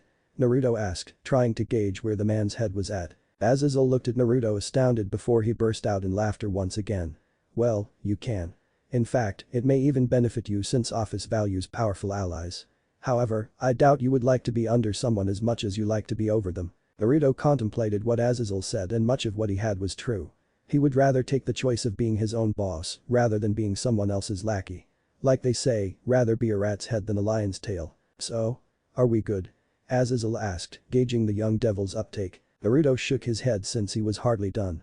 Not yet. There is one more thing. The angels. Wouldn't an alliance between the two of us also cause problems with them as well? He asked. Depending on how you look at it, it could be seen as the fallen angels and devils working together. The older man shook his head. I can see where you're coming from, but you don't have to worry about that. If heaven thinks of it like that, I can easily arrange a meeting with Michael to clear the air. Naruto leaned forward in his seat and motioned at an empty cup that sat alongside Azazel's. The man nodded and Naruto filled it slightly before drinking the content. It burned slightly as it went down his throat, but it was pretty good. From everything we've discussed, I have to say it sounds pretty good for both of us. I do have to wonder though, is security the only thing you're after with this proposal? Azazel's serious demeanor finally broke and a mischievous smile replaced his stern look. Well, I suppose there's one thing I would like to add in our agreement. There it was, Naruto thought amusedly. I want to learn more about your infinity. He revealed. Caloriner had it right on the money. Throughout my life I've encountered plenty of powerful innate abilities, from the Baale's power of destruction to the Belphegor's famous crack ability. Naruto knew about the power of destruction, he'd seen it plenty of times when he was still with them. What he did take note of, however, was the Belphegor clan's ability. Despite his goofy demeanor when talking about things that interested him, Naruto knew he purposely mentioned the Belphegor family. Roigun was ranked number 2 and next on his list. The man let him know that he knew about them, and if he knew them, then he also knew about the Baale family. Naruto mentally smirked at the man's cleverness. This must be what he meant by information. Naruto thought to himself. He'd heard of the raiding game shortly after it had been arranged and now told him he had knowledge on the other players that wouldn't be as easy to come across. Your infinity ability is by far the most interesting to me. What I saw from the raiding game only further piqued my curiosity, so I'd like to be able to study it. How so? Azazel smirked. First I'd like to see it in combat up close. Naruto blinked. So you want to spar? This could be exciting. He thought. Azazel was certainly stronger than Bedis. The man raised his hands and shook his head. No, you misunderstand. I need to observe what goes on. You'll be fighting someone else. He's actually been pretty eager to meet you. Almost as if rehearsed, the door opened and in walked a young man with silver hair. He wore a dark green V-neck shirt under an open black jacket. Red and black pants along with black shoes. The man had his hands in his pockets and kept his eyes locked on him as he made his way over. He was a devil, Naruto could tell that much easily. Unlike most, he had a certain air about him. He carried himself well, he looked nonchalant but posed in such a way that he'd be ready to act in a heartbeat. If Azazel wanted him to be the one he sparred against, that could only mean he was the Hakuryuko. The two young men stood across from each other, both waiting for the other to break the silence. It was Naruto who did so. Are you wearing chaps? Azazel broke out in laughter while the young man's eyebrow began to twitch in aggravation. Before he could respond, the fallen angel leader compassed himself and wrapped an arm around the silver-haired youth. Naruto. Allow me to formally introduce you to Baale. The current Hakuryuko. Baale. A pleasure to meet you. Naruto greeted, holding a hand out. Baale accepted the hand. Azazel told me you were strong, so when he told me I'd get the chance to battle you, I couldn't help but get a little excited. Naruto looked over at Azazel, who had a look of triumph on his face. He knew things would go his way and had this whole thing prepared ahead of time. You're not the only one. Naruto responded. The governor clapped once. Great. Let's get moving to the training ground. Let me get a barrier set up and we'll get started. He said with glee. Naruto rolled his neck slowly and began to stretch. The older man came back a few minutes later with a few fallen angels following him outside to prepare the barrier. Once outside he looked up to see a large translucent white dome form with magical runes flowing through them. Alright boys. He called out. Just a few rules. No killing obviously. Naruto, if you wouldn't mind, I'd like to observe that red ability as well as the general infinity technique you showed me. Naruto and Baale nodded and watched as Azazel moved himself aside, leaving them in the center of the area. Ready? Naruto asked. Baale materialized intricate white and blue armor on his body, complete with a metallic tail and helmet. Two light blue wings resembling that of a dragon sprouted from his back with small particles of light escaping slowly. Vanishing dragon. Balance breaker. A deep voice resonated from within the armor. Ready? In the time it took a person to blink, they moved. The two young devils met in the air, Naruto's forearm clashing with Baale's armored one. The brief deadlock broke and the two began seemingly teleporting around the battlefield, punches and kicks being thrown every time they appeared. Naruto parried the incoming punch and retaliated with a fast and precise spinning kick to Baale's stomach. Even though he connected with metal, he felt no pain and pushed on with the attack. Baale let out a grunt of pain as Naruto's leg connected and found himself spiraling downward. His wings expanded and shifted in order to take him back up into the air, but it was a fruitless effort. Naruto appeared directly above him and put a hand on his masked face before using his power to propel him forwards, which caused them to head back down to the ground. The silver-haired devil hit the ground with tremendous force, so much so that a small crater formed at the point of impact. The balance breaker's mask remained in place due to the hand holding onto it, but the bits and pieces of his armor shattered. Forcing him up by the head, Naruto tossed him aside forcefully. Blue wings sprouted from the man's back and took him back up into the skies. His upper body's armor reappeared in a blue flash, and in a second, Baale was on the attack again. His hands were extended, and multiple light blue magical circles appeared around his hands. They grew in size rapidly and began firing blue blasts in rapid succession. Knowing that Azazel wanted to study his technique, Naruto stood in place and watched as the blasts approached him. Small explosions rocked the area, and both Azazel and Baale watched in suspense as debris and smoke filled the area. That wasn't bad. Naruto commented from inside the smoke. When it began to clear, the fallen angel and devil noticed the blonde had taken absolutely no damage whatsoever. The blonde noticed the older man spectating, keeping a close eye on him and his surroundings. What he was looking for was unknown. Baale clicked his teeth and flew down at breakneck speeds. This was the first opponent he'd fought that had lasted longer than a minute or so. Naruto met him in the air once more and began trading blows once more. Something he noticed immediately was that Baale was very reliant on his sacred gear and devil magic. He did everything he could to evade and try to blast him away. Hatching another overhand right, Naruto pulled him closer and dug a knee into his gut. Letting go of his hand, he delivered two punches to the face and a strong uppercut. Blood flew out of the small gaps in the mask, a testament to how powerful the physical attacks were. Just as Baale's body was rising into the air due to the force of the hit, Naruto lifted a finger up in front of him. Down below, Azazel's eyes lit up in excitement while Baale's narrowed. A red orb began to quickly form at the tip of Naruto's finger, and instinctively, Baale's hand reached forward. The White Albion's loud voice echoed from Baale's armor. Naruto felt his body distort for a brief second, and the orb shrunk in size by half. Unfortunately for Baale, it grew in size twice as fast and began to glow brighter before a white flash blinded everyone. A large explosion followed suit, the balance breaker shattered, and the young man was sent flying back towards the barrier. In an impressive display of resilience and stamina, Baale stood right back up after hitting the ground. A large glob of blood was spit out of his mouth and both his forehead and chest were bleeding. His arms were slightly burned, but he seemed to be unconcerned with the damage. He had a large smirk on his face and looked like he was enjoying himself immensely. "This is good," he said. "I haven't met someone with abilities as interesting as yours," he admitted. His body began to glow, and once again his entire body was covered in his balance breaker armor. "You can go back into your balance breaker form that fast. Impressive," Naruto complimented genuinely. Before he had a chance to continue, Naruto paused when he sensed a familiar presence out in the distance. The barrier must only keep their energy inside, Naruto thought.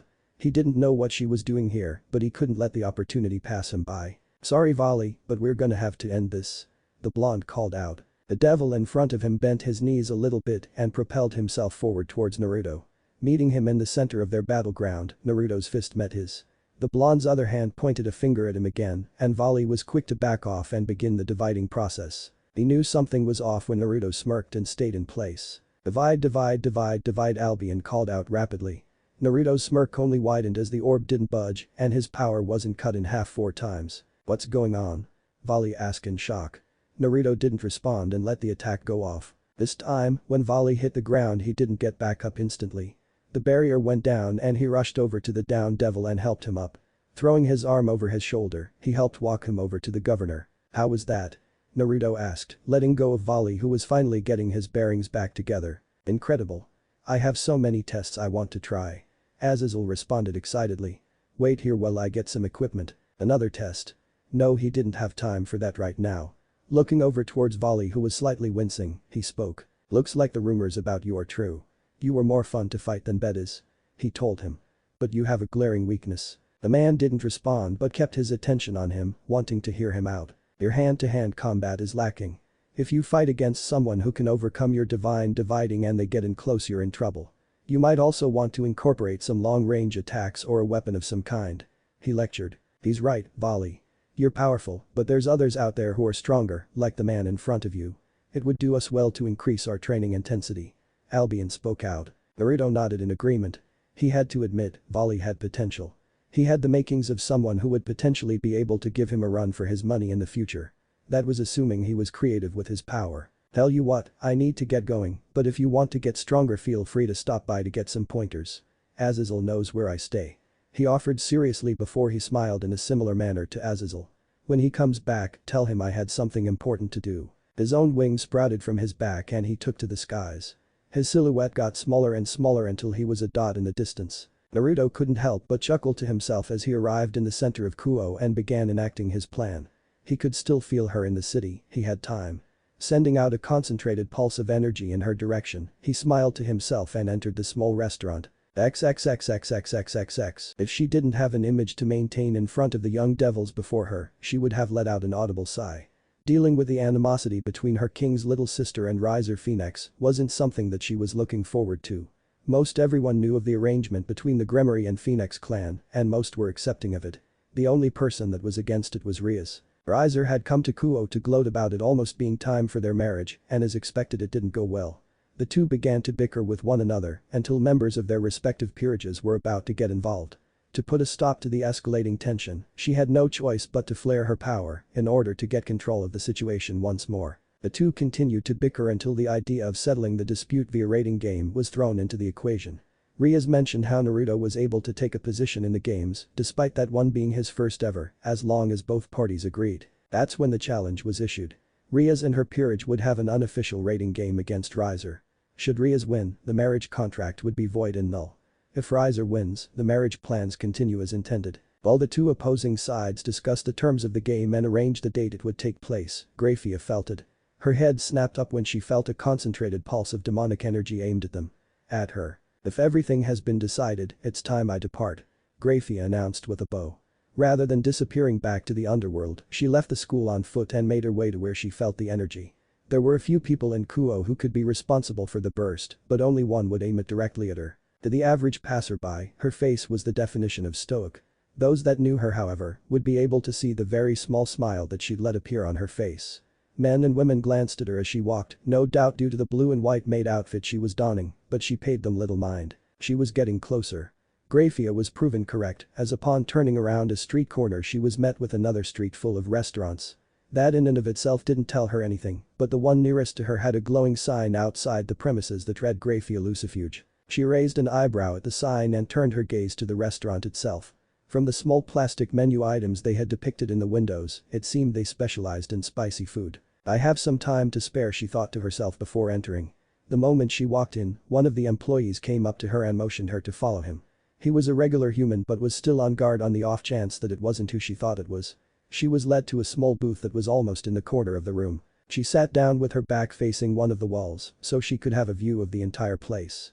In no less than a few seconds after she sat down, one of the younger employees placed a plate in front of her with an assortment of meat, rice, and a small bowl along with a drink. Seeing as no one was here to explain what was going on, she thought about simply leaving. That thought was disrupted a moment later.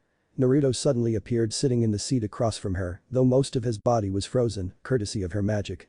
His arms were stuck to the table and his legs refused to move. Naruto let out a soft whistle while looking down at himself.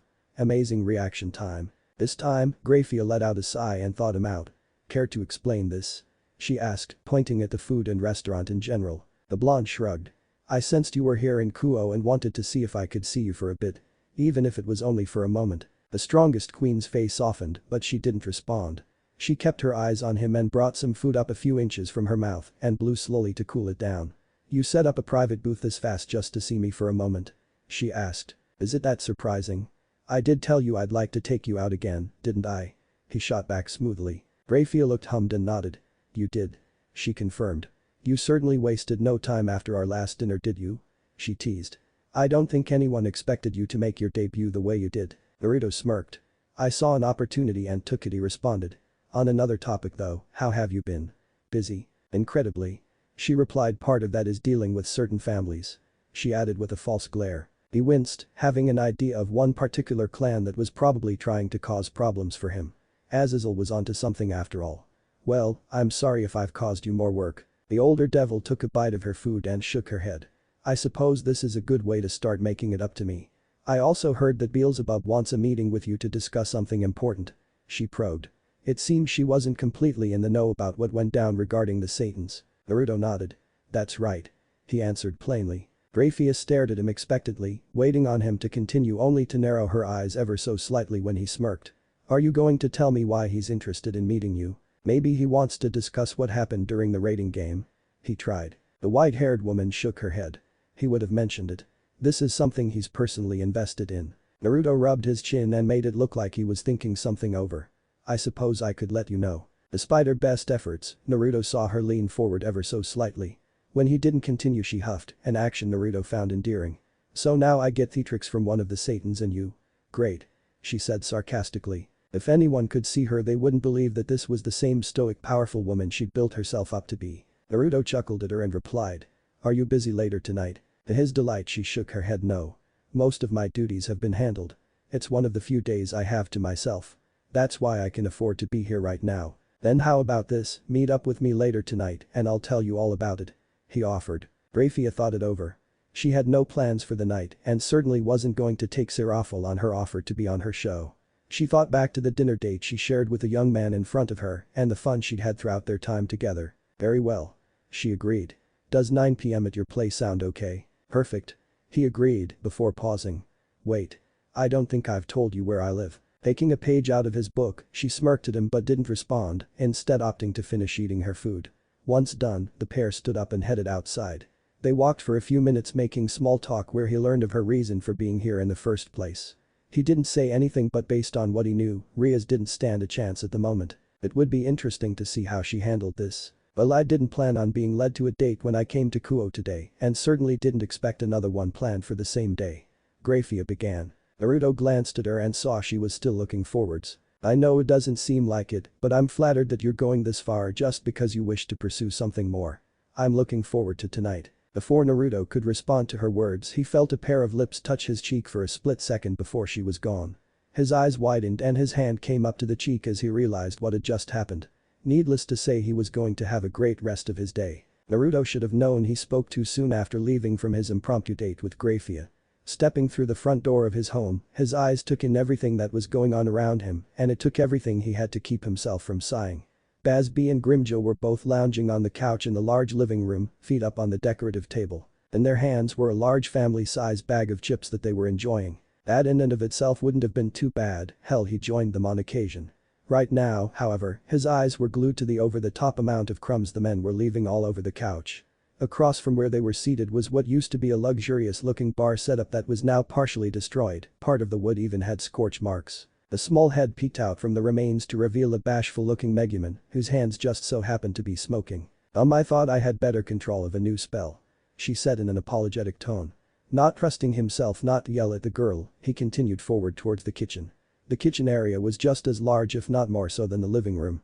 Seated at the dinner table by herself was his queen, who had a neat setup in front of her as she filed her nails, a bored expression on her face. His nose picked up the scent of katsu, and his attention was focused towards the medic and mother figure of his peerage, Swand, who was hard at work preparing a meal.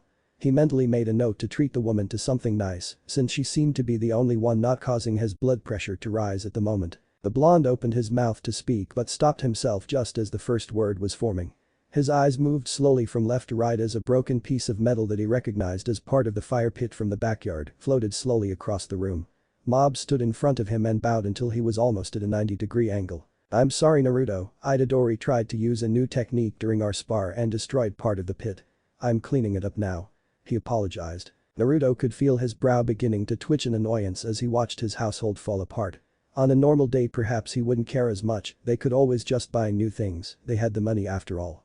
At the moment though, you seem happy. His head turned towards Kagaya, his attention was still solely on her nails. She had her hand extended out and shook her head negatively, not satisfied with her work at the moment. Her comment only served to exasperate him more. Her stoic face and soft monotonous tone of voice only made it worse. It was only because he knew she was genuine with her words that he didn't reply back with a sarcastic remark as he would toward someone like Grimjo. Pinching the bridge of his nose he took a deep breath to calm himself. "I was until I walked inside. I'm not sure what is you so upset." Tsunade chimed in. "You join them more often than not." Poor Calowerner had been cleaning up after them all day. "Where is she then?" Naruto asked curiously. "She was the maid for them now, but the house was a mess." "Living up to the motherly role," Tsunade replied. "I had her stop and focus on cleaning upstairs. Megumin knows better than to practice her unstable spells in the house, and the others are grown and can clean up after themselves." Naruto couldn't argue with that logic. "I suppose that's true. Unfortunately for everyone, they're all going to play the role of maid for a little bit." Letting off a bit of his demonic power, it didn't take more than a minute before the majority of his peerage was gathered in the kitchen. His eyes raked over everyone. "Where's Leona?" he asked, looking for the fire user. "Out training," replied Tyr. Naruto nodded. At least one knew where to practice their destructive abilities. "Stop whatever you're doing at the moment. I need this house cleaned up. Anything that isn't your room needs to be spotless. I don't want to see a speck of dust in the house or anything burned. We're having company later tonight." "We are or you are?" Tsunade asked, her gaze still focused on the food she was cooking. Naruto sighed. "Graia will be coming by tonight to discuss something important regarding Beelzebub," he replied honestly. Some of the men shook their heads but complied with the order. While everyone had their flaws, Naruto appreciated that they all listened when he was serious. That wasn't to say some didn't grumble in annoyance, mostly one of his knights and pawns. The blonde-haired medic however nodded her head in approval. "It's good to see you have the sense to clean up if someone is coming over," she commented. "Or is it simply because it's her specifically?" Her king didn't dignify that with a response and joined everyone in the cleaning process. Luckily, they had magic on their side and what would have taken the entire day only took a few hours. By the time they were finished, the house looked presentable both inside and out. The explosion damage caused by his more rambunctious members had been handled, the bar had been fixed, and for the most part, the house was clean. By the time they were finished, he had just enough time to shower up and change into something more appropriate. They wouldn't be leaving the house, but that didn't mean he wouldn't look presentable. He now donned a black short-sleeved button-up along with dark blue pants and shoes. He'd made sure to ask Tsunade if she thought it was much, but she reassured him he was fine. At 9 o'clock on the dot, a knock sounded at his door. Damn. Right on time. He thought. He mentally added punctual to the list of things he appreciated about her. Though considering her job he supposed it was in her best interest to be on time for everything. He looked around the living room and his gaze locked onto Megumin, who was reaching into one of the compartments of the couch. With lightning-fast speed, he dashed over to her, grabbing her by the neck of her shirt and easily tossed her up the stairs, ignoring her cry of indignation. A quick snap of his fingers added the final touch to the room. Opening the door, he was greeted with the sight of the strongest queen with her hands neatly in front of her. The maid dress he was used to seeing her in was gone, and in its place was a lavender-colored blouse that exposed her shoulders. The sleeves of the blouse were loose and frilled, while the top itself ended just past her stomach. Along with the top, she wore some short denim shorts that he didn't even know a woman like her would wear, not that he was complaining. To finish the ensemble she wore a comfy-looking pair of black flats. Her hair was styled in the same way it had always been minus the maid headdress. "You'll catch flies if your mouth remains open any longer," Graia commented. Her tone was still cool, but he could detect the underlying mirth she felt in calling him out on his staring. Naruto's jaw closed with a firm snap and he mentally cursed at himself. He hadn't even realized his mouth had opened. Real smooth. It wasn't as if he was gaping at her, but it was definitely enough that she could see he appreciated what he saw. "I'm sorry. You look amazing." he commented with sincerity. "This outfit isn't anything special, just something I picked up when I had some free time, but thank you. I appreciate the compliment," she replied with a small smile. Naruto stepped aside allowing her to come in. Graia took a moment to look around as she made her way toward the couch. He didn't know it, but she appreciated that the place had been cleaned recently, being a maid herself she knew the signs that indicated a recently cleaned house. The lit fireplace creating a cozy environment didn't escape her notice either. Her power was ice-based, meaning even if it was really cold out, she would be mostly unaffected, but it was still a kind gesture on his part. She took a seat on the couch with her hands folded in front of her looking as proper as could be. "Would you like a drink?" the blonde offered. The silver-haired woman pondered the offer for a second and nodded. "Something light if you wouldn't mind." Alcohol from the human world wasn't as potent as some of the drinks from the underworld, but some drinks packed a bit of a punch to them. The blonde served a small amount in 2 glass cups and made his way over to the couch, being careful not to spill any. Handing the cup of light liquid to the woman, he sat down and took the first sip at the same time she did. "Thank you," she said before crossing a leg over the other and turning her body slightly to face him. "Now, I believe you had something to tell me." Naruto smirked. She could hide it all she wanted, but he could see the intrigue in her bright red eyes. The last time he saw a look like this from her was when she had caught him practicing using infinity all those years ago. "You're referring to why Beelzebub wants to talk to me?" he asked rhetorically. "That's right. It's odd to see him take interest in a young devil unless he sees something in them that he finds interesting. In the past, there have been plenty of devils with unique magic that didn't catch his attention," she replied. Naruto leaned back into the cushion and raised his right hand with his palm facing upward. A small magical circle appeared slowly spinning clockwise. From it, a red king piece began to rise until it sat neatly in his hand. "This is why Ajuka wants to talk." Graia's eyes narrowed at the king piece in front of her. Being in the position she was, she knew those were no longer issued and hadn't been since the early days of the evil P system. It was a very closely guarded secret as to why those weren't in use anymore. "How did you get your hands on a king piece?" she asked. Graia shifted in her seat so she could take a closer look at the piece. Naruto felt good knowing she was comfortable enough to show a bit of emotion instead of her usual stoic facade. Whereas the underworld saw the cold calculating gaze of the strongest queen, he was seeing her show genuine curiosity and not trying to hide it. "When I was still living at the Baale estate I knew I wouldn't be able to get an evil P set of my own if the clan head had a say in it. I planned to leave, but one day I came across an old-looking set. I used it for myself and that's the reason why the raiding game against Betis took place with those stakes," he explained. Graia nodded in understanding. Her own experiences with the man had never been pleasant. He walked around like he owned the place, showed false respect to anyone. "He claimed you stole a family set and used that as an excuse to try to have you executed," she concluded. "Correct. While it's definitely possible for him to attempt that, it also answers why Lord Beelzebub has taken such an active interest in you. I assume you know the secret of the king piece." A nod was the answer. "I attended my first briefing with Diehauser, Roygun, and the others. Some of them didn't take too kindly to me being there, so I let it be known that I made it as far as I did without the use of a king piece," he revealed. Everyone seemed surprised but for different reasons. "That's when Ajuka asked for a meeting, I assume he'll want to gauge how much I know. It's surprising that he didn't force you to go with him at the time," Graia commented, pausing for a moment to take another small sip of her drink. "Something like that would require immediate attention." Naruto mirrored her action but finished the contents of his drink. "I've been told Beelzebub is a rather strange man, but not a stupid one. He wouldn't do something if he didn't have a good reason for it." That was a sentiment the older devil could agree with. While not as jovial and childish as the current Lucifer, he had his own quirks that made him strange in a way. Seeing things from a perspective no one else could see was one of them. Maybe he just saw something or knew something that made him choose to wait. "So? Was it worth coming here tonight?" Naruto asked. Graia rested an elbow on her knee and her head on an open palm while looking at him out of the corner of her eye. Though her head was facing forward, he could still see the upward curve of her lips. "I suppose it has. You're more interesting than I originally thought, Naruto." Now it was the blonde's turn to look intrigued. Putting his cup on the ground he pushed himself forward to sit up straight. "You can't just say something like that and not continue," he pressed. The small smile grew wider and she let out a melodic laugh. At that point, Naruto was glad none of his more outspoken Peerage members could see him. He was sure the dopey smile he wore due to making her laugh would be the topic for days to come. "The first time I met you were practicing an attack strong enough to garner the strongest devil's attention," she began. "Strongest at the time," he mentally corrected. "You disappeared for years and when you returned, you made your debut by killing one of the most influential devils in the underworld and forcibly taking his spot in the rankings. Something that had never been done before," she continued.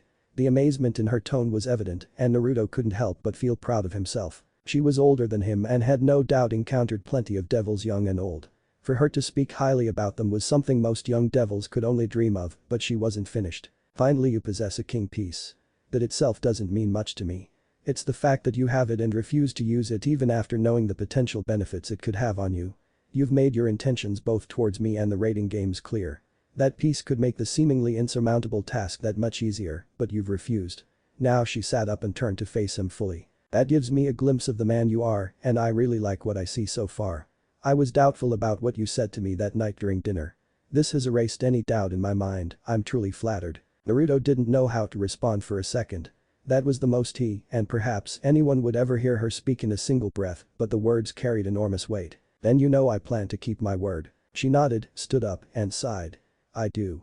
As much as I would like to talk a little while longer, I'm afraid I must be going. Naruto stood up and took her cup from her hands. You're welcome here anytime you like. I appreciate it. Thank you for a wonderful day. I look forward to seeing what you have planned next. I'll be waiting for you.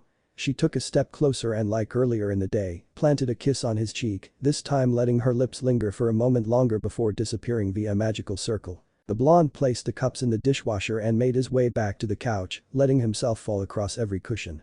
That had gone better than expected, and now he was even more determined to get on with the raiding games. Unfortunately, he couldn't simply challenge Roygun for her spot the way it had happened with Bettis. There were procedures to follow and a certain amount of matches he had to win before being able to formally challenge her. They were free to discuss a future battle along with the stakes ahead of time, much like they were going to do over dinner which still needed to be planned, but setting a date for the game itself was a different matter. His next and first official match as the third rank was in 3 days. He didn't remember who he was facing, but he knew it wasn't any real challenge. He sat up. Still, even though they surely weren't a match for his peerage, it wouldn't do good to write them off completely. Maybe I should go see Azazel soon. He should know about my next opponent if his information network really is that good. He thought to himself. Naruto. He glanced towards the stairs to see Megumin's small head peering out into the living room. Yeah? He asked. If I go get my chips from the couch you're not gonna throw me up the stairs again are you? She asked. Naruto's sweat dropped. Oh. Yeah, sorry about that, I was in a bit of a hurry. He said as he grabbed the bag from inside the small compartment and tossed them over to her. Giving the place a quick once over to make sure everything was locked, he made his way up to his room and let himself fall on his bed shortly after putting on a pair of shorts and a t-shirt. He stared up at the ceiling for a few minutes going over the day he'd had and smiled to himself as he drifted off to sleep. XXXX. The first thing he did the following day after his morning routine was check the raiding game schedule. Pulling up the data he frowned at what was in front of him. If his memory served him correctly, it should be someone from the Amos clan, but that wasn't the name that came up on his schedule. Riser Phoenix he read in his mind. All he knew of the young man was that he was related to Ruval Phoenix and wasn't anywhere near the top 10. So why was he being put on his list? At least the others he was scheduled to battle were somewhere in the vicinity. Not exactly top 10 but above 30. Ruval was at least ranked number 9. Not that he was really excited about him either, but at least he would pose more of a challenge than his little brother. He wondered why exactly the switch had occurred but in the end, shrugged it off. It didn't matter. If anyone would know something it's Azazel. He said to himself.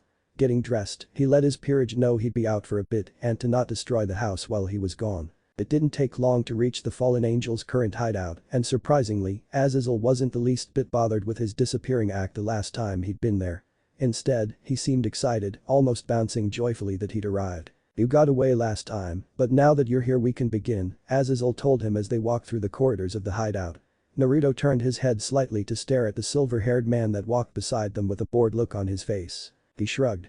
I told him you had left, but it only left him more curious. Thought you had something to hide and it made him curious. He already has all the equipment set up outside. He said in response to Naruto's stare. Ah was all the blonde could respond. Up ahead, Azazel nodded in agreement with the White Dragon Emperor. Vali is right, I have everything set up. As much as I'd like to think you came here today for nothing more than to provide insights for me, something tells me there's another reason other than you feeling bad about ditching us. Stand over there please. He asked of him once they made it outside. Naruto made his way to the center of the same field that he'd fought Vali in and looked up in time to see a barrier go up. Off to the side were various machines that seemed to be rooted in place. I don't feel bad at all actually. Naruto corrected happily. I just remembered that you had a pretty good information network and I thought I'd make use of it. I need to know something about a few people. Oh? Azazel said with a raised eyebrow. Who would those people be? He asked, grabbing a clipboard and making his way to stand next to the machines. We'll keep it simple today, I want to see the red blast you used against Baale. Whenever you're ready. He added afterward. Naruto lifted a finger and began gathering the energy into the tip until it began to glow a steady red. Well, I'll soon need whatever you know about Roygun Belphegor and Diehauser, but the pressing matter today is Riser Phoenix. The energy continued building, but the sphere in his finger didn't increase in size. The machines next to Azazel took on a blue tint as energy somehow entered them. The older man made a face he couldn't exactly describe and began jotting stuff down on the sheet he'd brought with him. Riser Phoenix is the third son of the Phoenix clan. He's not someone I'd imagine you taking an interest in. He commented, letting Naruto hear the unasked question. My original rating game opponent has been changed and now he's in. I thought maybe you'd have an idea as to how, why, and what you can tell me about his skillset. The blonde raised his finger slightly higher and released the built-up energy into one large explosion that managed to decimate most of the field they were in. Sorry. Azazel waved his apology off. His eyes shone with excitement and Naruto was curious how much he could have possibly written down off of that. Ignore it for now. Can you do it again? He asked. As for how and why, Riser is known in the rating game circuit. Not like the people you're interested in, but he has challenged some powerful people. My guess is he pulled some strings to get a match against you, thinking that with Bet is out of the way you might be a possible win for him. Idiotic for two reasons. Naruto began forming the attack once more and raised an eyebrow. Even Baale was looking at the man with a curious stare. He didn't see the match so he doesn't know what he's getting into, and secondly, he has a match with Surzich's sister in 9 days. Official. Unofficial.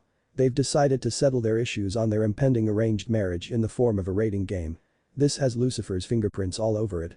The man replied. So her brother was doing his best to manipulate things to give his sister an out, huh? An idea formed in his mind that might help move his own agenda along. And his abilities. He let the attack go off once more, causing even more destruction to the area than last time. It's all mathematical. The two young men heard Azazel mutter after the attack. He had a goofy-looking smile on his face as he wrote. Naruto and Baale stared at each other and shrugged at the same time. Can you do the barrier ability? He asked politely, getting closer with a small handheld device. His abilities? The blonde shot back. Huh? Oh right. Well, he's inherited the Phoenix rapid regeneration and is a decent tactician, but his peerage is weak. The only exception in my eyes would be his queen who can create bombs, but realistically, they should be no threat to you. The man replied. Baale stood next to Azazel and extended a hand in order to touch the same thing the older man was studying. So he's doing this for what? To increase his reputation. Experience. Baale chimed in. The man shook his head. It could be either of those honestly. It would be more useful to fight those within your skill level, but in a way he does gain experience, it's only his pride that holds him back. Naruto hummed at the information he'd been given. It seemed he was right about not having to worry. Apart from the strange tests Azazel was making him do, something else had come from this. You said Rias was trying to break her engagement, yeah? That's right. Reduce the barrier slightly. How grateful do you think Surzich's would be if someone were to help her out a bit? The blonde asked. The older man stopped writing and looked at him with interest. Very much so I would imagine. It's no secret the man loves his little sister more than anything. If you were to somehow guarantee her victory and freedom, I'm sure he wouldn't mind pulling some strings for you if you wanted something reasonable. The fallen angel and white dragon emperor glanced at each other upon noticing the devious smile forming on Naruto's face. Something you want to share? Baale asked, crossing his arms. The blonde chuckled to himself. Let's say I wanted to speed up the process to get a match with Roygun, how likely do you think that would be? Now it was Azazel's turn to smirk as he figured out what the blonde was after. You want to circumvent the procedure of the rating game. You can't just challenge Roygun to a battle, so you're hoping for one of the Satans to sponsor the match. Baale frowned. Even if you got one on your side, wouldn't Roygun still need to agree to a match for her spot? Plus you would have to wager something of equal value unless she agreed otherwise, and something tells me no one would go for that. The governor general nodded. You were able to get away with it last time because the wager on your part was greater than theirs. I don't think you would want to risk execution again, even if you are confident. Naruto pondered the man's words and agreed. He only subjected himself to possible execution because there was no other alternative. This would be something he'd need to discuss with a woman in the future, and he made a mental note to get in contact with her soon. Can you turn it off? Naruto did as instructed and tried not to get annoyed at the number of times the man poked his arm. Seriously, how much could he really be learning just from watching him blow up his field? So is that enough for today? Naruto asked. Azazel tapped his chin with a pencil in his hand and asked him, I know you have some more abilities, can you show me just one more? Preferably one of the more powerful ones. he requested. Naruto shook his head. Maybe next time when you tell me about Roygun and Daihauser. The man laughed and nodded approvingly. Using your techniques to keep me interested and as bargaining chips for information, huh? Crafty. Fine. Though I'll tell you now, the type of information I have on them isn't easy to come by. You might need to show me a technique really worth the information. Whatever. I'm sure we can come to an arrangement. The blonde agreed. The man began walking away muttering to himself excitedly about the data he'd gathered. Volley. He suddenly called out once Azazel was far enough away. Did you work on what I told you about? He asked. The man nodded. I have, but it hasn't done much good. The fallen angels around here also rely on their magic more than their hand-to-hand capabilities. Naruto nodded and a picture of a certain fire user flashed through his mind along with a plan. A mischievous smile appeared on his face that neither of the other men missed. Do you think you could do me a favor? Depends. What do I get out of it? Stronger. The silver-haired man perked up, though he tried to look calm.